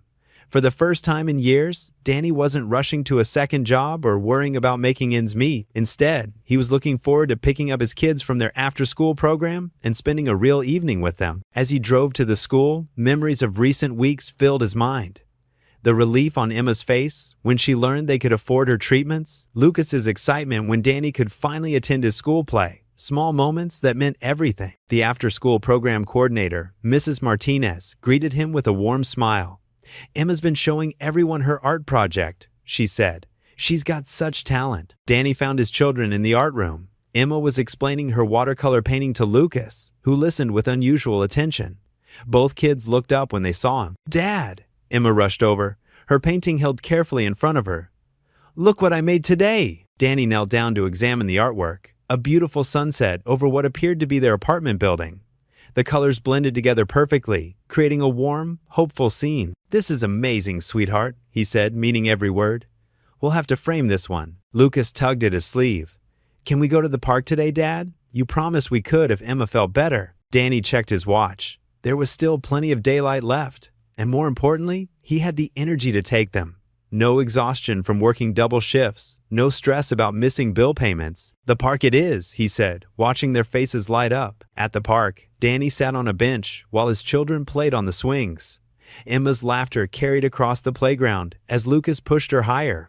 Her strength was returning. She could play longer now without getting tired, and her appetite had improved significantly. A young couple walked by with their dog, and Danny overheard snippets of their conversation about mortgage rates and work stress. He remembered when such discussions would have sent anxiety coursing through his veins. Now, thanks to his new job and Malcolm's guidance, he had started putting money aside in a savings account. It wasn't much yet, but it was more than he'd ever had before. Emma and Lucas ran over, their cheeks flushed from playing. "Can we get ice cream?" Lucas asked, pointing to the small shop across the street. A few months ago, this simple request would have forced Danny to make excuses or painfully deny them. Now, he stood up with a smile. "Sure, why not? You've both been amazing lately." As they walked to the ice cream shop, Emma slipped her hand into his. "Dad," she said quietly, "I'm really glad you're not so sad anymore." Danny squeezed her hand, touched by her observation. Children noticed more than adults gave them credit for. "I'm glad too, sweetie." They sat at a small table outside the ice cream shop, watching the sunset paint the sky in colors similar to Emma's watercolor. Lucas had chocolate ice cream smeared around his mouth, and Emma was carefully eating her strawberry cone, trying not to let it drip. "You know what?" Emma said between licks. "I think this is the best day ever." Danny looked at his children, really looked at them. Lucas's untied shoelaces and messy hair, Emma's bright eyes, and the healthy color in her cheeks, both of them simply enjoying their ice cream without a care in the world. This was what he'd always wanted for them, not just survival, but the chance to be kids, to enjoy simple pleasures without the weight of adult worries. Back home, after homework was done and dinner was eaten, Danny helped Emma hang her watercolor painting on the wall. Lucas insisted on helping, holding the hammer with serious concentration as Danny showed him how to tap the nail in carefully. "It looks perfect there," Emma declared, stepping back to admire her work. Danny had to agree. The sunset in the painting seemed to glow against their plain wall, making their modest apartment feel warmer somehow. It was a reminder of how far they'd come, not just in terms of Emma's health or their financial situation, but in their ability to appreciate these moments together. As he tucked them into bed that night, Danny felt a deep sense of peace. Emma was getting better. Lucas was thriving in school, and he, for the first time in years, wasn't lying awake at night wondering how to make it through another day. Sitting on the couch later, Danny picked up Emma's latest medical report. The numbers and charts that had once terrified him now showed progress. Real, measurable improvement. The treatments were expensive, but between his new salary and the assistance from Malcolm's charity foundation, they were managing. He thought about Malcolm's words from their first meeting in the food court. "You don't have to be stuck in this cycle forever." At the time, it had seemed impossible to believe. But now, looking around at their home, at Emma's artwork on the wall, at Lucas's school awards on the shelf, at the stack of bills that no longer caused him panic attacks, Danny realized that change wasn't just possible, it was happening. His phone buzzed with a text from Malcolm. "How's Emma doing?" Danny smiled as he typed his reply, sharing the good news about her test results. Malcolm's response came quickly. "Wonderful news. Keep believing in yourself, Danny. You're doing great things for your family." Looking at the message, Danny felt a surge of gratitude. His life had transformed not just because of Malcolm's help, but because he'd found the courage to accept it, to believe in the possibility of change. His children were happier and healthier, and for the first time in years, he could see a future filled with hope instead of constant struggle. The morning started like any other at Malcolm's company. Danny sat at his desk, reviewing spreadsheets and financial reports. His new position as a junior financial analyst was challenging, but he'd been getting better at it every day. The office buzzed with the usual activity, phones ringing, keyboards clicking, and the gentle hum of conversations. Danny's fingers flew across the keyboard as he input numbers into the quarterly report. He had promised Malcolm he'd have it ready by lunch, and he was determined to prove himself worthy of the trust placed in him. A small photo of Emma and Lucas smiled at him from his desk, reminding him of why he worked so hard. The morning coffee sat cold and forgotten beside him when his computer screen suddenly froze. Danny's heart rate quickened as he realized what had happened. He had been working on the main spreadsheet without saving a backup copy. When the system came back online, half of the numbers were gone. 3 hours of work vanished. No, he muttered. frantically clicking through different folders. His palms grew sweaty as he searched for any trace of the lost data. The deadline was approaching, and the missing information was crucial for the company's quarterly meeting. Sarah, his colleague from the next cubicle, noticed his distress. "Everything okay, Danny?" He shook his head, running his hands through his hair. "I lost the Henderson account data. All of it." His voice cracked slightly. "The meeting's in 2 hours." The weight of his mistake pressed down on him like a physical force. This wasn't just about missing numbers. This was about trust. Malcolm had given him this chance, had believed in him when nobody else would. And now, with one careless error, Danny felt like he was proving all his doubters right. His mind raced back to Emma's medical bills, to Lucas's upcoming school expenses. The job at Malcolm's company had been a lifeline, allowing him to finally provide for his children without working himself to exhaustion. The thought of losing it all because of one mistake made his stomach churn. Danny's hands trembled as he picked up his phone to call the Henderson office. Maybe they could send the numbers again, but what would that say about his competence? He could already imagine the disapproving looks, the whispered conversations, the same ones he'd faced all his life when things went wrong. The office seemed to close in around him. The familiar sounds of workplace activity now felt distant and muffled, as if he were underwater. He loosened his tie, feeling like it was choking him. "I need some air," he mumbled to no one in particular, pushing back from his desk. The break room was empty when he entered, and he leaned against the counter trying to steady his breathing. Through the window, he could see the city sprawling below, peaceful and unaware of his crisis. "Rough morning?" The quiet voice made Danny jump. Malcolm stood in the doorway, his presence as unassuming as always despite his expensive suit. Danny straightened up immediately, his face flushing. "Mr. Fairweather, I made a mistake with the Henderson report. The system crashed, and I lost the data. I'm so sorry. I know how important this meeting is, and Malcolm held up a hand, cutting off Danny's rushed explanation. He walked to the coffee maker and poured 2 cups, handling one to Danny. "Tell me something," he said, stirring sugar into his own cup. "How many mistakes do you think I made before I built this company?" Danny blinked, caught off guard by the question. I don't know." "Hundreds," Malcolm said simply. "Maybe thousands. Some of them cost me millions of dollars. Others cost me relationships, but each one taught me something." He took a sip of his coffee, looking out the window. "You know what the biggest mistake is?" Danny shook his head, letting fear of failure stop you from trying again. Malcolm turned to face him fully. "The data can be retrieved. Technology these days is pretty good at that. But the lesson here isn't about backing up files, though that's important too." Danny felt some of the tension leaving his shoulders as he listened. Malcolm's calm demeanor was contagious, making the situation feel less catastrophic. "When I first started out," Malcolm continued, "I lost an entire week's worth of financial projections the night before a major presentation. I thought my career was over before it began." He chuckled softly. "But instead of giving up, I stayed up all night, rebuilt everything from memory, and made it work. Was it perfect? No, but it showed me what I was capable of when pushed to my limits." Danny took a deep breath, his mind already starting to work on solutions, rather than dwelling on the problem. "I could call Henderson's office, get the original figures. If I start now, I might be able to reconstruct most of it before the meeting." Malcolm nodded approvingly. "Now you're thinking like someone who solves problems instead of someone who fears them." He placed his coffee cup in the sink. "And Danny, the meeting's been pushed to tomorrow morning. Sometimes the universe gives us a little breathing room." Relief flooded through Danny's body. But it was more than just the extended deadline. It was the realization that making a mistake hadn't ended everything, that there was still a path forward. "Thank you, Mr. Fairweather," Danny said quietly. "Not just for understanding about the report, but for everything." Malcolm smiled, that same enigmatic smile he'd worn in the food court all those months ago. "You're doing fine, Danny. Better than fine. Remember, it's not about avoiding mistakes. It's about how we handle them when they happen." As Malcolm left the break room, Danny felt his confidence slowly returning. He looked at his reflection in the window. He saw the same tired eyes and worried lines, but there was something else there now. Determination.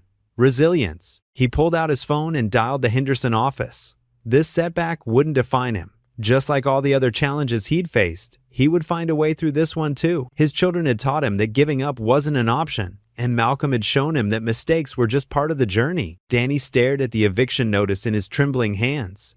The paper felt heavy, like it carried the weight of all his fears. Sitting at his small kitchen table, he read the words again. hoping they might somehow change.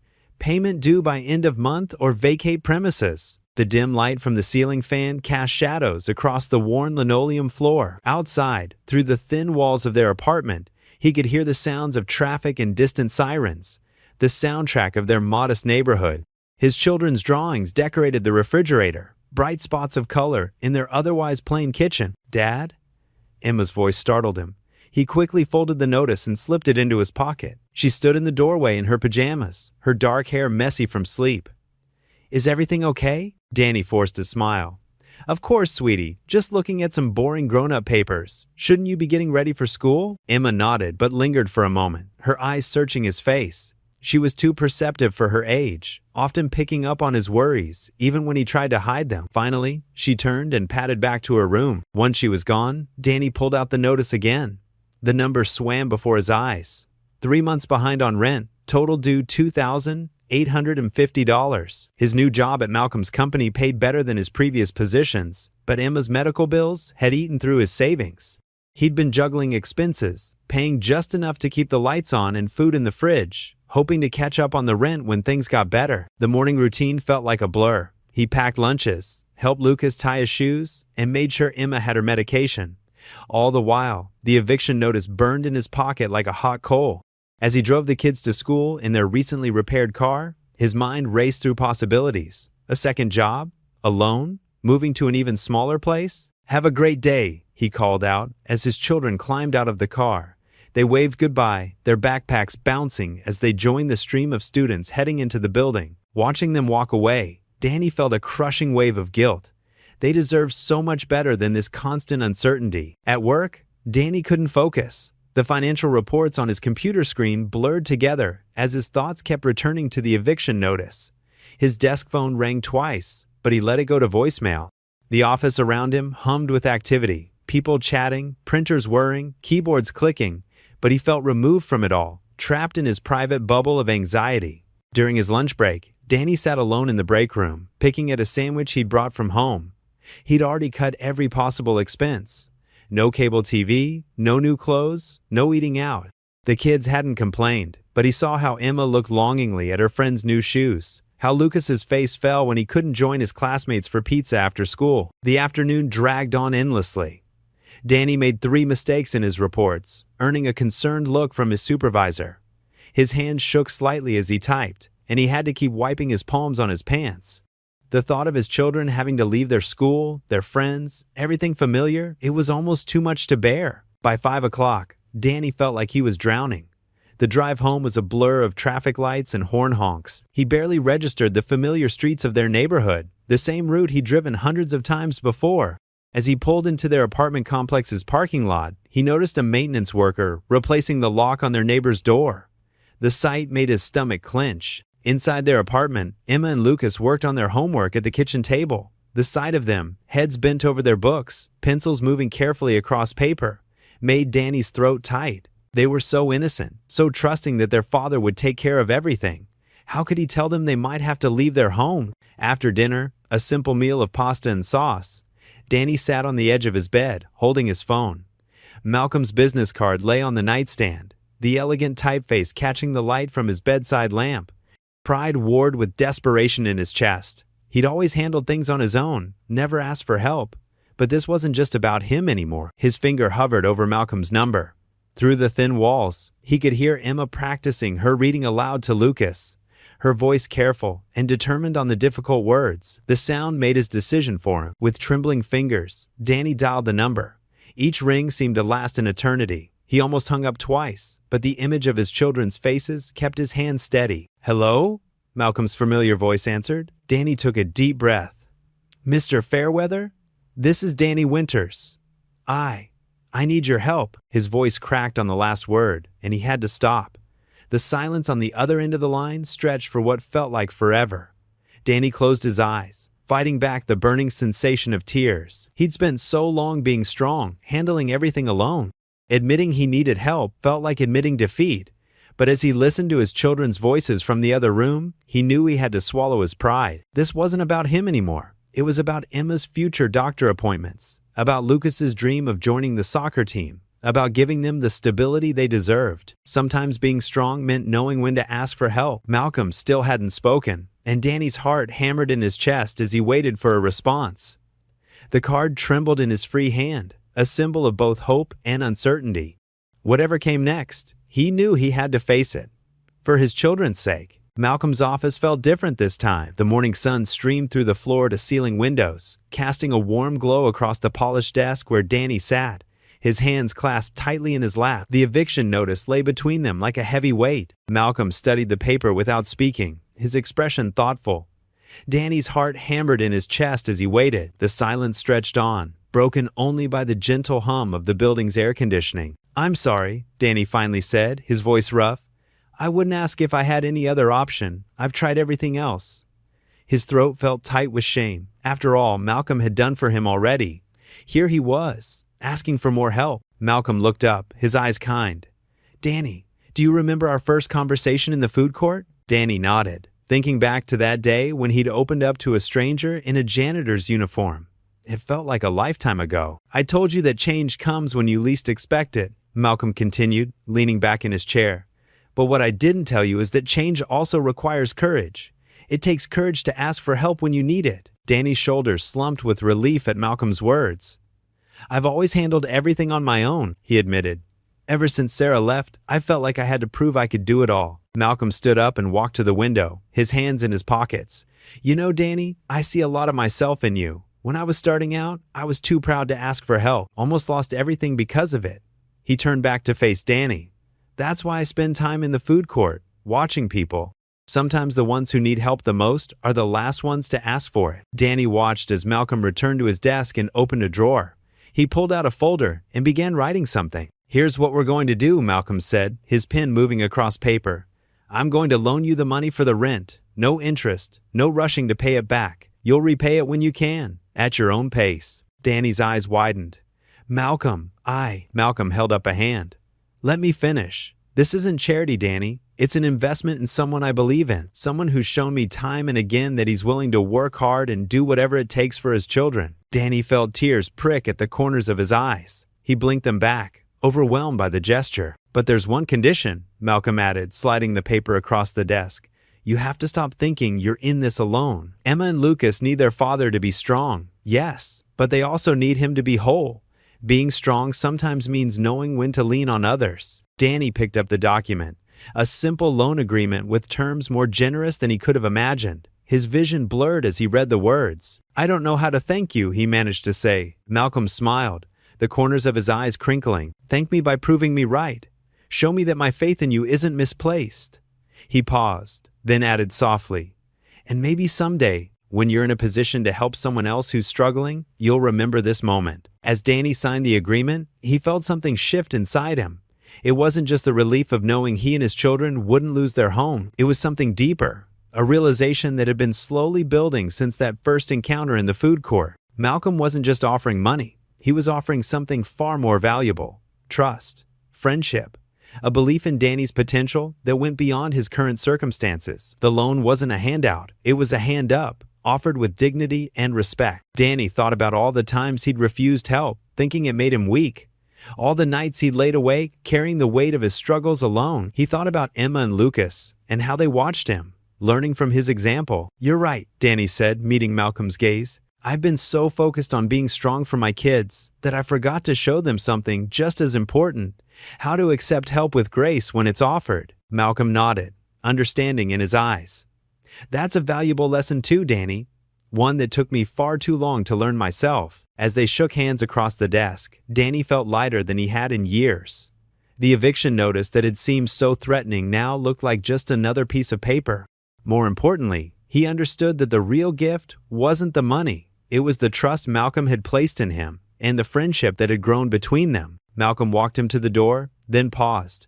"You know, Danny, sometimes the hardest walls to break down are the ones we build ourselves." Danny thought about those walls, the ones he'd built so carefully over the years, thinking they would protect him and his children. Now he realized that sometimes those same walls could become a prison, keeping out not just pain, but also the help and connection he desperately needed. As he left Malcolm's office, Danny's steps were steady and sure. The weight of his burdens felt lighter, shared now with someone who believed in him. He understood that true strength wasn't about carrying everything alone. It was about having the courage to reach out when you needed it most. The early autumn breeze rustled through the park's maple trees, sending golden leaves dancing through the air. Danny watched as Emma and Lucas raced ahead on the winding path, their laughter echoing across the open space. The sun hung low in the sky, painting everything in warm, honey-colored light. "Dad, look!" Emma called out, pointing to a group of ducks waddling near the pond. Her cheeks were flushed from running, and her eyes sparkled with joy. The sight made Danny's heart swell. Just a few months ago, she had been too weak to run, the medical treatments taking their toll. Now, she was full of energy again. Lucas trailed behind his sister, stopping to collect particularly colorful leaves. "Can we feed the ducks, Dad?" he asked, already digging in his pocket for the bread they brought along. "Sure, buddy." Danny smiled, remembering how many times they'd done this before. But back then, the weight of worry had always pressed down on his shoulders, making even these simple pleasures feel bittersweet. They made their way to a wooden bench near the pond. Danny sat down, watching his children toss small pieces of bread to the eager ducks. The scene before him felt almost surreal, peaceful, ordinary, yet somehow extraordinary in its simplicity. His mind drifted back to those endless days of working 2 jobs, of counting every penny, of lying awake at night wondering how he'd make it through another week. The memory of that first meeting with Malcolm in the food court seemed like something from another lifetime. The tired janitor, who turned out to be so much more. Emma's delighted squeal pulled him back to the present as a bold duck waddled closer to snatch a piece of bread from her hand. "Did you see that, Dad?" she called out. Her face lit up with excitement. "I saw it, sweetheart," Danny replied, marveling at how different she looked now. The color had returned to her cheeks, and the worried frown that had creased her young forehead was gone. The medical treatments that had once seemed impossibly out of reach had worked wonders. Lucas plopped down beside him on the bench, his small collection of leaves carefully arranged on his lap.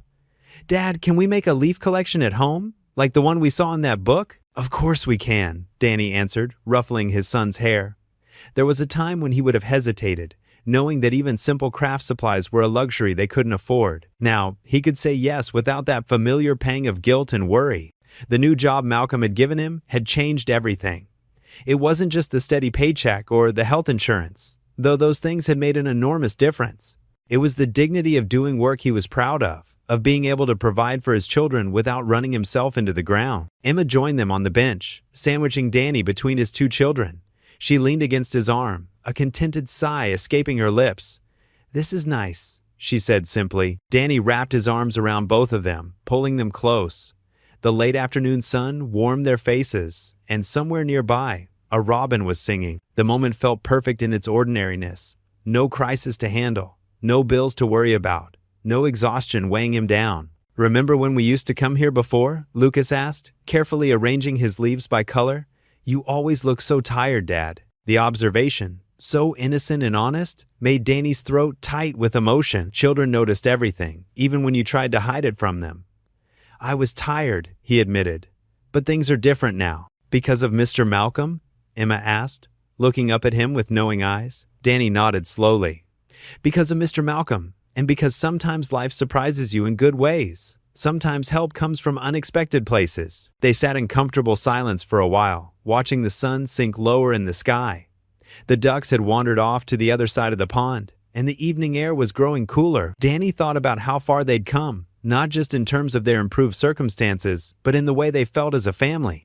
The constant strain that had colored their relationships had lifted, replaced by a lighter, more joyful connection. "Can we get ice cream on the way home?" Lucas asked hopefully. "Sure," Danny replied, and the simple pleasure of being able to say yes without mental calculations made him smile. As they gathered their things to leave, Danny took one last look around the park.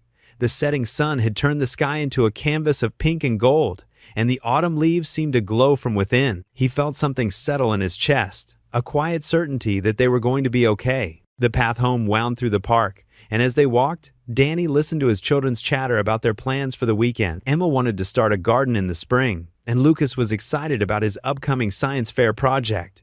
Simple dreams, but ones that now felt achievable. The weight that had lived in Danny's chest for so long had lifted, replaced by something lighter, hope, maybe, or contentment. The future stretched out before them, not as a threat, but as a promise. Whatever challenges lay ahead, he knew they would face them together, stronger for what they'd been through. Danny sat in Malcolm's office, fidgeting with his tie. The room was spacious but somehow felt warm and inviting, with afternoon sunlight streaming through tall windows. Malcolm's desk, though made of expensive wood, had family photos scattered across it, a detail that always made Danny feel more at ease. "Danny," Malcolm began, his voice carrying its usual calm tone, "I've been watching Emma's progress in school." He pulled out a manila envelope from his desk drawer. "Her teachers tell me she's exceptionally bright." Danny's chest swelled with pride. "She works really hard. Even with everything that's happened with her health, she never lets it slow her down." Malcolm nodded, a gentle smile crossing his face. "That's exactly why I wanted to talk to you today." He slid the envelope across the desk. "Open it." With careful fingers, Danny lifted the flap and pulled out several glossy brochures. His eyes widened as he recognized the name of Riverside Academy, one of the most prestigious private schools in the area. His heart started racing. He'd seen their tuition rates before, and they were far beyond anything he could afford, even with his improved situation. Keep reading," Malcolm encouraged, leaning back in his chair. Danny's hands trembled slightly as he pulled out an official letter. The words, "Full academic scholarship," jumped out at him, followed by Emma's name. The room seemed to spin for a moment as he tried to process what he was seeing. "I don't understand," Danny managed, his voice barely above a whisper. Malcolm leaned forward, clasping his hands together. "The Fairweather Foundation has a scholarship program for exceptional students who've overcome significant challenges. Emma's application was reviewed by the board, and they were unanimous in their decision." Danny blinked rapidly, trying to hold back the tears that threatened to spill. "Application? But we never." "I hope you'll forgive me," Malcolm said, looking slightly sheepish. "I took the liberty of submitting her school records and medical history. Your daughter's resilience impressed everyone on the board." The tears won out, and Danny quickly wiped them away with the back of his hand. I don't know what to say." "Say you'll accept it," Malcolm replied simply. "Emma deserves every opportunity we can give her." Danny looked down at the brochures again, seeing images of state-of-the-art science labs, music rooms, and sports facilities. He thought about Emma's face lighting up whenever she learned something new, how she'd fight through her fatigue to finish her homework, how she never complained about their circumstances. "The scholarship covers everything," Malcolm continued. "Tuition, books, uniforms, even transportation. She can start next semester if you'd like." Danny's mind raced back to that first day in the food court, eating leftover chicken nuggets and wondering if anything would ever change. Now here he sat, holding the key to his daughter's future in his trembling hands. "I don't know how to thank you," Danny said, his voice thick with emotion. Malcolm stood up and walked around his desk, placing a hand on Danny's shoulder. "You already have, Danny. You've shown what determination and hard work can accomplish. Emma inherited those traits from you." Danny carefully placed the papers back in the envelope, treating them like precious artifacts. "When I first met you, sweeping those floors in the mall, I never imagined." "Life has a way of surprising us," Malcolm said, smiling. "Sometimes the biggest changes start with the smallest moments." Danny stood up, clutching the envelope to his chest. "Emma's going to be over the moon when she hears about this. She's always wanted to join a proper science club." "Riverside has one of the best STEM programs in the state," Malcolm confirmed. "And from what I hear, they could use a bright young mind like hers." Danny took a deep breath, trying to steady his emotions. "You know, when you first offered me that job, I almost didn't take it. I was so scared of change, so used to just getting by." "But you did take it," Malcolm reminded him. "You took a chance on yourself, and that's why we're here today." Looking around the office, Danny thought about how far he'd come from those desperate days of working 2 jobs and barely making ends meet. His new position had given him not just financial stability, but dignity. And now, this gift for Emma, it was more than he'd ever dared to hope for. "I should head home," Danny said, checking his watch. "Emma will be back from her friend's house soon, and I want to tell her the news in person." Malcolm walked him to the door, then paused. "Danny, remember something. This scholarship, it's not charity. Emma earned it with her hard work and determination, just like you've earned everything you've achieved these past months." Danny nodded, grateful for Malcolm's understanding of his pride. "Thank you, Malcolm, not just for this, but for believing in us when nobody else did." As Danny turned to leave, Malcolm called out one last time. "Oh, and Danny, make sure to take a video of Emma's reaction. The board would love to see it at the next scholarship ceremony." Danny walked out of the office with his head held high, the envelope tucked safely under his arm. The future he'd always dreamed of for his children was finally within reach, and he could hardly wait to share the news with Emma. The morning sun filtered through the office windows as Danny organized his desk, arranging the family photos he'd finally felt comfortable displaying. His new nameplate gleamed: Daniel Winters, Senior Operations Manager. The promotion had come as a surprise, though Malcolm later admitted he'd been watching Danny's progress closely over the past months. Danny picked up the framed photo of Emma and Lucas, taken at the park just last weekend.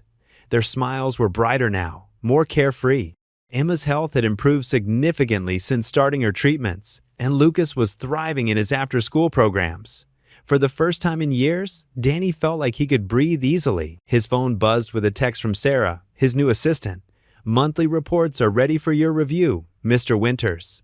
He smiled, still not used to being addressed so formally. Just 6 months ago, he'd been struggling to make ends meet.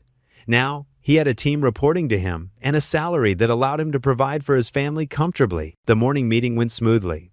Danny presented the quarterly projections with confidence, his voice steady and sure. He remembered his first presentation, how his hands had trembled as he'd clicked through the slides. Today, he moved through the material effortlessly, fielding questions from the board members with ease. "Excellent work, Danny," Malcolm said after the meeting, clapping him on the shoulder. "You've really grown into this role." Danny nodded, grateful but humble. "I had a good teacher." "You did the work?" Malcolm replied. "I just opened the door." Back at his desk, Danny reviewed the latest financial statement from his bank. His savings account was growing steadily, and he'd even started a college fund for the kids. The thought made his chest swell with pride. He remembered the days of counting pennies for gas money, of choosing between paying the electric bill or buying new shoes for the kids. At lunchtime, Danny walked to the break room, where his coworkers greeted him warmly. He was no longer the outsider, the new guy with the mysterious connection to Malcolm. He'd earned their respect through hard work and dedication. "Hey, Danny," called Mike from accounting. "We're still on for the softball game this weekend, right? Lucas is welcome to join the junior league if he's interested." "Thanks, Mike. He's actually pretty excited about it." Danny smiled, thinking about how his son had been practicing his swing in the backyard. The afternoon passed quickly with meetings and project reviews. Danny's new position kept him busy, but it was fulfilling work. He checked his watch, realizing he could leave early today, something that would have been impossible in his old jobs. On his way out, he stopped by Malcolm's office. The older man was back in his janitorial uniform, preparing for his evening rounds. "You know," Danny said, leaning against the doorframe, "I finally understand why you do that." Malcolm looked up, his eyes twinkling. "Do what?" "The janitor act. It keeps you grounded, doesn't it? Helps you remember where you came from." Malcolm nodded slowly. "It's easy to lose yourself in success, to forget what it means to struggle. This reminds me why I started my foundation in the first place." Danny understood now. His own success hadn't made him forget his hardships. Instead, it had given him perspective and empathy for others in similar situations. Driving home, Danny noticed how different everything looked now. The same streets he'd once driven in a broken-down car, worried about making it to his next paycheck, now felt full of possibility. He pulled into the driveway of their home. They'd been able to stay, thanks to Malcolm's help, and Danny had even made some improvements to the property. Emma and Lucas burst out the front door as soon as they heard his car. The babysitter, Mrs. Rodriguez, waved from the porch. Danny could now afford reliable childcare, another blessing he didn't take for granted. "Daddy!" Emma wrapped her arms around his waist. Her cheeks were rosy, a stark contrast to the pale, sickly color they'd been before her treatments. "I got an A on my science project." "That's wonderful, sweetheart." Danny hugged her tight, remembering the nights he'd helped her study while worrying about medical bills. Lucas bounced around them, clutching a paper in his hand. "Look, Dad, I made the honor roll." Danny scooped him up, his heart swelling with pride. "I knew you could do it, buddy. How about we celebrate?" The kids cheered as Danny led them inside. The house was warm and welcoming, filled with the evidence of their improving life. New curtains Emma had picked out, Lucas's art projects on the walls, and family photos everywhere. The refrigerator was full, the bills were paid, and there was even money left over for small luxuries. "Pizza night?" Lucas suggested hopefully. "Better," Danny replied. "How about we go to that new restaurant you've been wanting to try? The one with the arcade?" The kids' eyes widened with excitement. As they got ready to go out, Danny watched them chattering happily about their day.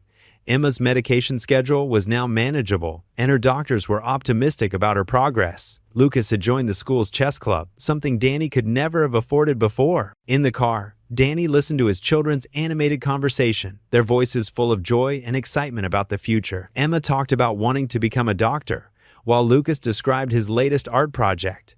Their dreams were no longer limited by their circumstances. At a red light, Danny caught his reflection in the rearview mirror. The worry lines on his face had softened, and the constant look of exhaustion had been replaced by something else: hope, contentment, and pride. He remembered Malcolm's words from that first meeting in the food court. Change comes when you least expect it. The restaurant was busy, but they had a reservation, another small luxury Danny still marveled at. As they settled into their booth, Emma and Lucas eagerly examining the menus, Danny felt a profound sense of gratitude wash over him. They weren't just surviving anymore, they were thriving. "Dad," Emma said, looking up from her menu, "are you okay? You're smiling really big." Danny reached across the table and squeezed her hand. "I'm better than okay, sweetheart. I'm just happy we're here together." Lucas put down his menu. "Can we get appetizers?" "Of course we can," Danny replied, no longer having to check his wallet or calculate costs in his head. "We're celebrating, remember?" As they ordered their food, complete with appetizers, desserts, and all the fixings, Danny watched his children's faces light up with each new possibility. Their lives had changed in so many ways, but the most important change was the sense of security and hope they all felt now. Danny traced his fingers over the photo frame, his heart swelling with pride. Emma's cheeks had regained their rosy glow, a far cry from the pale, tired look she'd worn during her illness. Lucas stood beside her, his gap-toothed grin revealing the missing front teeth he'd lost last month. The memory of their weekend at the park was still fresh. The sound of their laughter as they chased each other around the playground, the peaceful picnic they'd shared under the old oak tree. His office, though modest, felt like a symbol of everything they'd achieved. The walls were no longer closing in on him like they used to in his old jobs. The steady hum of the office outside his door was comforting rather than overwhelming. On his desk, beside the family photo, sat a small potted plant, a gift from his team when he'd received the promotion. They'd written a card expressing their appreciation for his leadership, something he never thought he'd experience. Danny glanced at his calendar, noting the upcoming parent-teacher conference. For the first time, he wouldn't have to rush between jobs or apologize for being late. He could attend without the gnawing worry about missing work or losing pay. The thought brought a smile to his face as he remembered Emma's latest report card, straight A's, despite all the school she'd missed during her treatment. His phone buzzed with a text from Lucas's soccer coach, confirming the weekend game schedule. Danny had never missed a game since Lucas started playing, but now he could truly enjoy watching his son play instead of calculating how many hours of overtime he'd need to make up for being there. The morning mail cart rattled past his office, and Sarah, the mail clerk, poked her head in. "Morning, Mr. Winters. Got your mail here."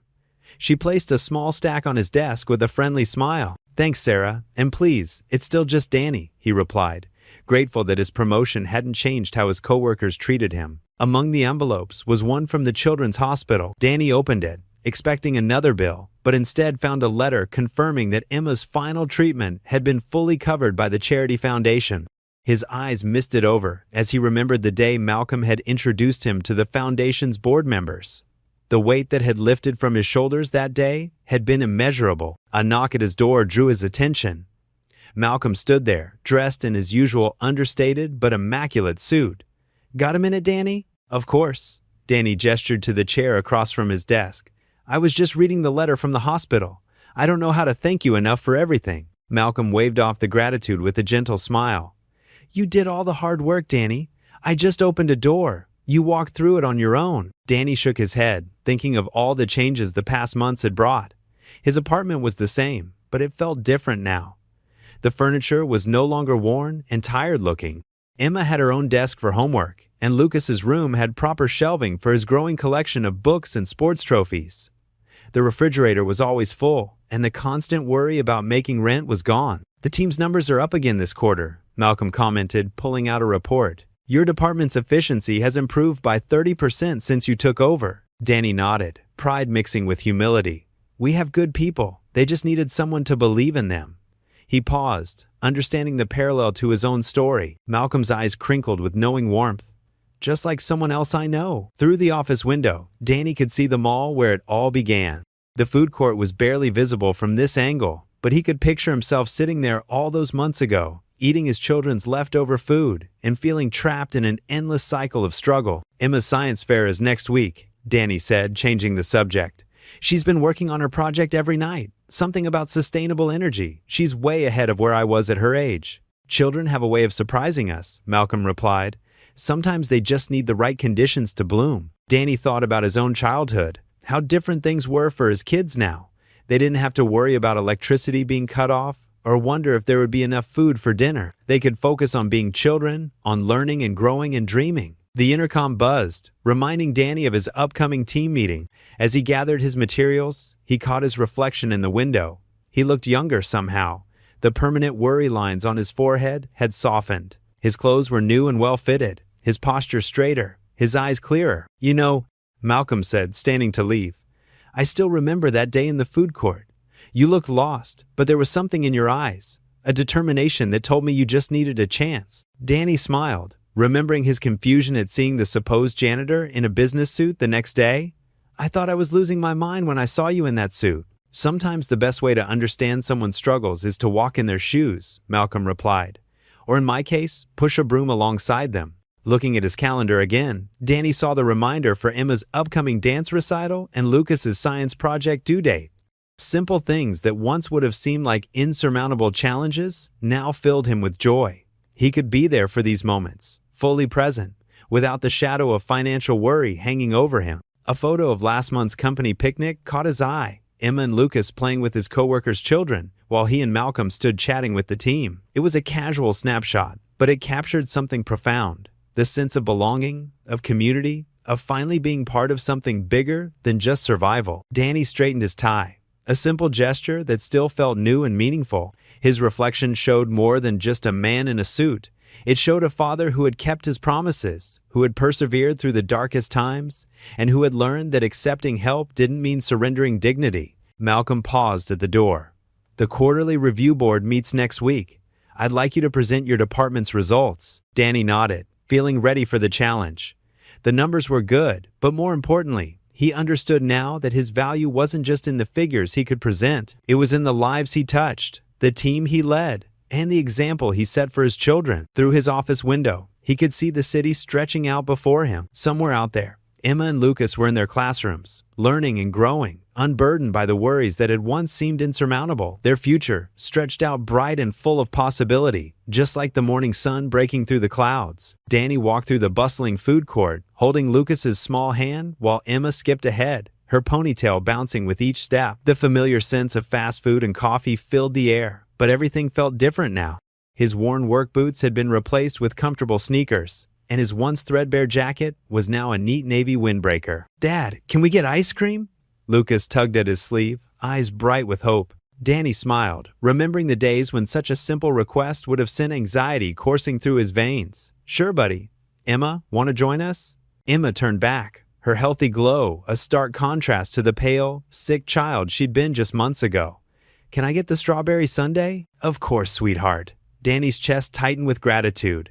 The same food court where he'd once scraped by on his children's leftovers now felt like a place of celebration. They approached the ice cream counter, and Danny couldn't help but notice how different it felt to order without counting every penny. The teenage server smiled as she scooped generous portions of ice cream into waffle cones and bowls. Remember when we used to share one cone?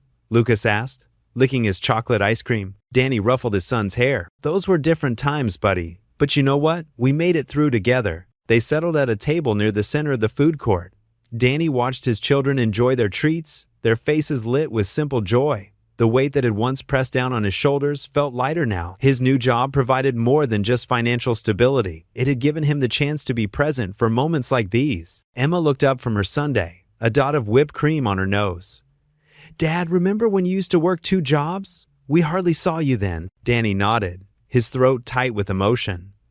I remember, sweetheart, but things are different now. We have more time together, don't we? And I'm not sick anymore, Emma added matter-of-factly, spooning another bite of ice cream. Danny's eyes misted over as he remembered those terrifying days when Emma's medical bills had seemed like an insurmountable mountain. Now, thanks to Malcolm's help and the medical coverage from his new job, Those worries were behind them. The familiar sound of a sweeping broom caught Danny's attention. His eyes drifted to the corner where he'd first met Malcolm. A different janitor worked there now, methodically cleaning the floors just as Malcolm had done. Danny smiled, remembering how that chance encounter had changed everything. Lucas finished his ice cream and pointed to the arcade. "Dad, can we play some games, please?" "Sure thing, champ." Danny reached for his wallet, not the old cracked one he'd had before, but a simple leather one Malcolm had given him as a gift when he'd received his promotion. "Here's some tokens for both of you. Stay where I can see you, okay?" As his children raced off to the arcade, Danny leaned back in his chair, taking in the scene around him. Families chatted and laughed, sharing meals and making memories. He was one of them now, not an outsider looking in, but a father who could provide for his children without the constant fear of falling short. He pulled out his phone and checked his calendar. Tomorrow, he had a meeting with Malcolm to discuss expanding their community outreach program. Danny had gone from being a recipient of help to someone who could offer it to others. The thought filled him with purpose. Emma's laughter echoed from the arcade, and Danny turned to watch his children play. Lucas was teaching his sister how to play a racing game, their heads close together as they shared the controls. The sight reminded him of how far they'd come as a family. They weren't just surviving anymore, they were thriving. A young mother struggled past their table, trying to manage a tray while holding her toddler. Without hesitation, Danny stood up to help her, steadying the tray before it could tip. The woman thanked him with grateful eyes, and Danny remembered how it felt to be overwhelmed and alone. "You're welcome," he said warmly. "We all need a helping hand sometimes." Returning to his seat, Danny checked his watch. It was almost time to head home, where a comfortable apartment and fully stocked fridge awaited them simple luxuries that once seemed impossibly out of reach. "Kids," he called out, 5 more minutes, then we need to get going." As Emma and Lucas finished their games, Danny gathered their things. The food court had thinned out, the dinner rush giving way to the quiet of early evening. He stood up, adjusting his jacket, and waited for his children to join him. "Did you have fun?" he asked as they walked toward the exit. "The best!" Lucas exclaimed, clutching a small stuffed animal he'd won. "Thanks, Dad," Emma added, slipping her hand into his. "For everything." Danny squeezed her hand, understanding that her gratitude went beyond just ice cream and arcade games. They passed the janitor's closet, the same one where Malcolm had once stored his cleaning supplies, while secretly being one of the city's most generous philanthropists. At the mall entrance, Danny paused and looked back at the janitor's closet. The metal door was closed, but he could almost see Malcolm there, leaning on his broom with that knowing smile. The memory made him smile too. That chance encounter had taught him that hope could appear in the most unexpected places, and that sometimes the greatest acts of kindness came disguised in the simplest packages. With his children by his side, Danny turned toward the exit. The setting sun cast long shadows through the glass doors, but they didn't feel ominous anymore. Instead, they seemed to point the way forward, toward a future bright with possibility. His family, his greatest gift, walked beside him, their footsteps echoing in perfect harmony. What would you do if you were in their place? Comment your answer below, and let's see how you'd rewrite the ending. If you enjoyed the story of Danny Winters, I handpicked the next story that you will enjoy. Please don't miss this one. Click here to watch it.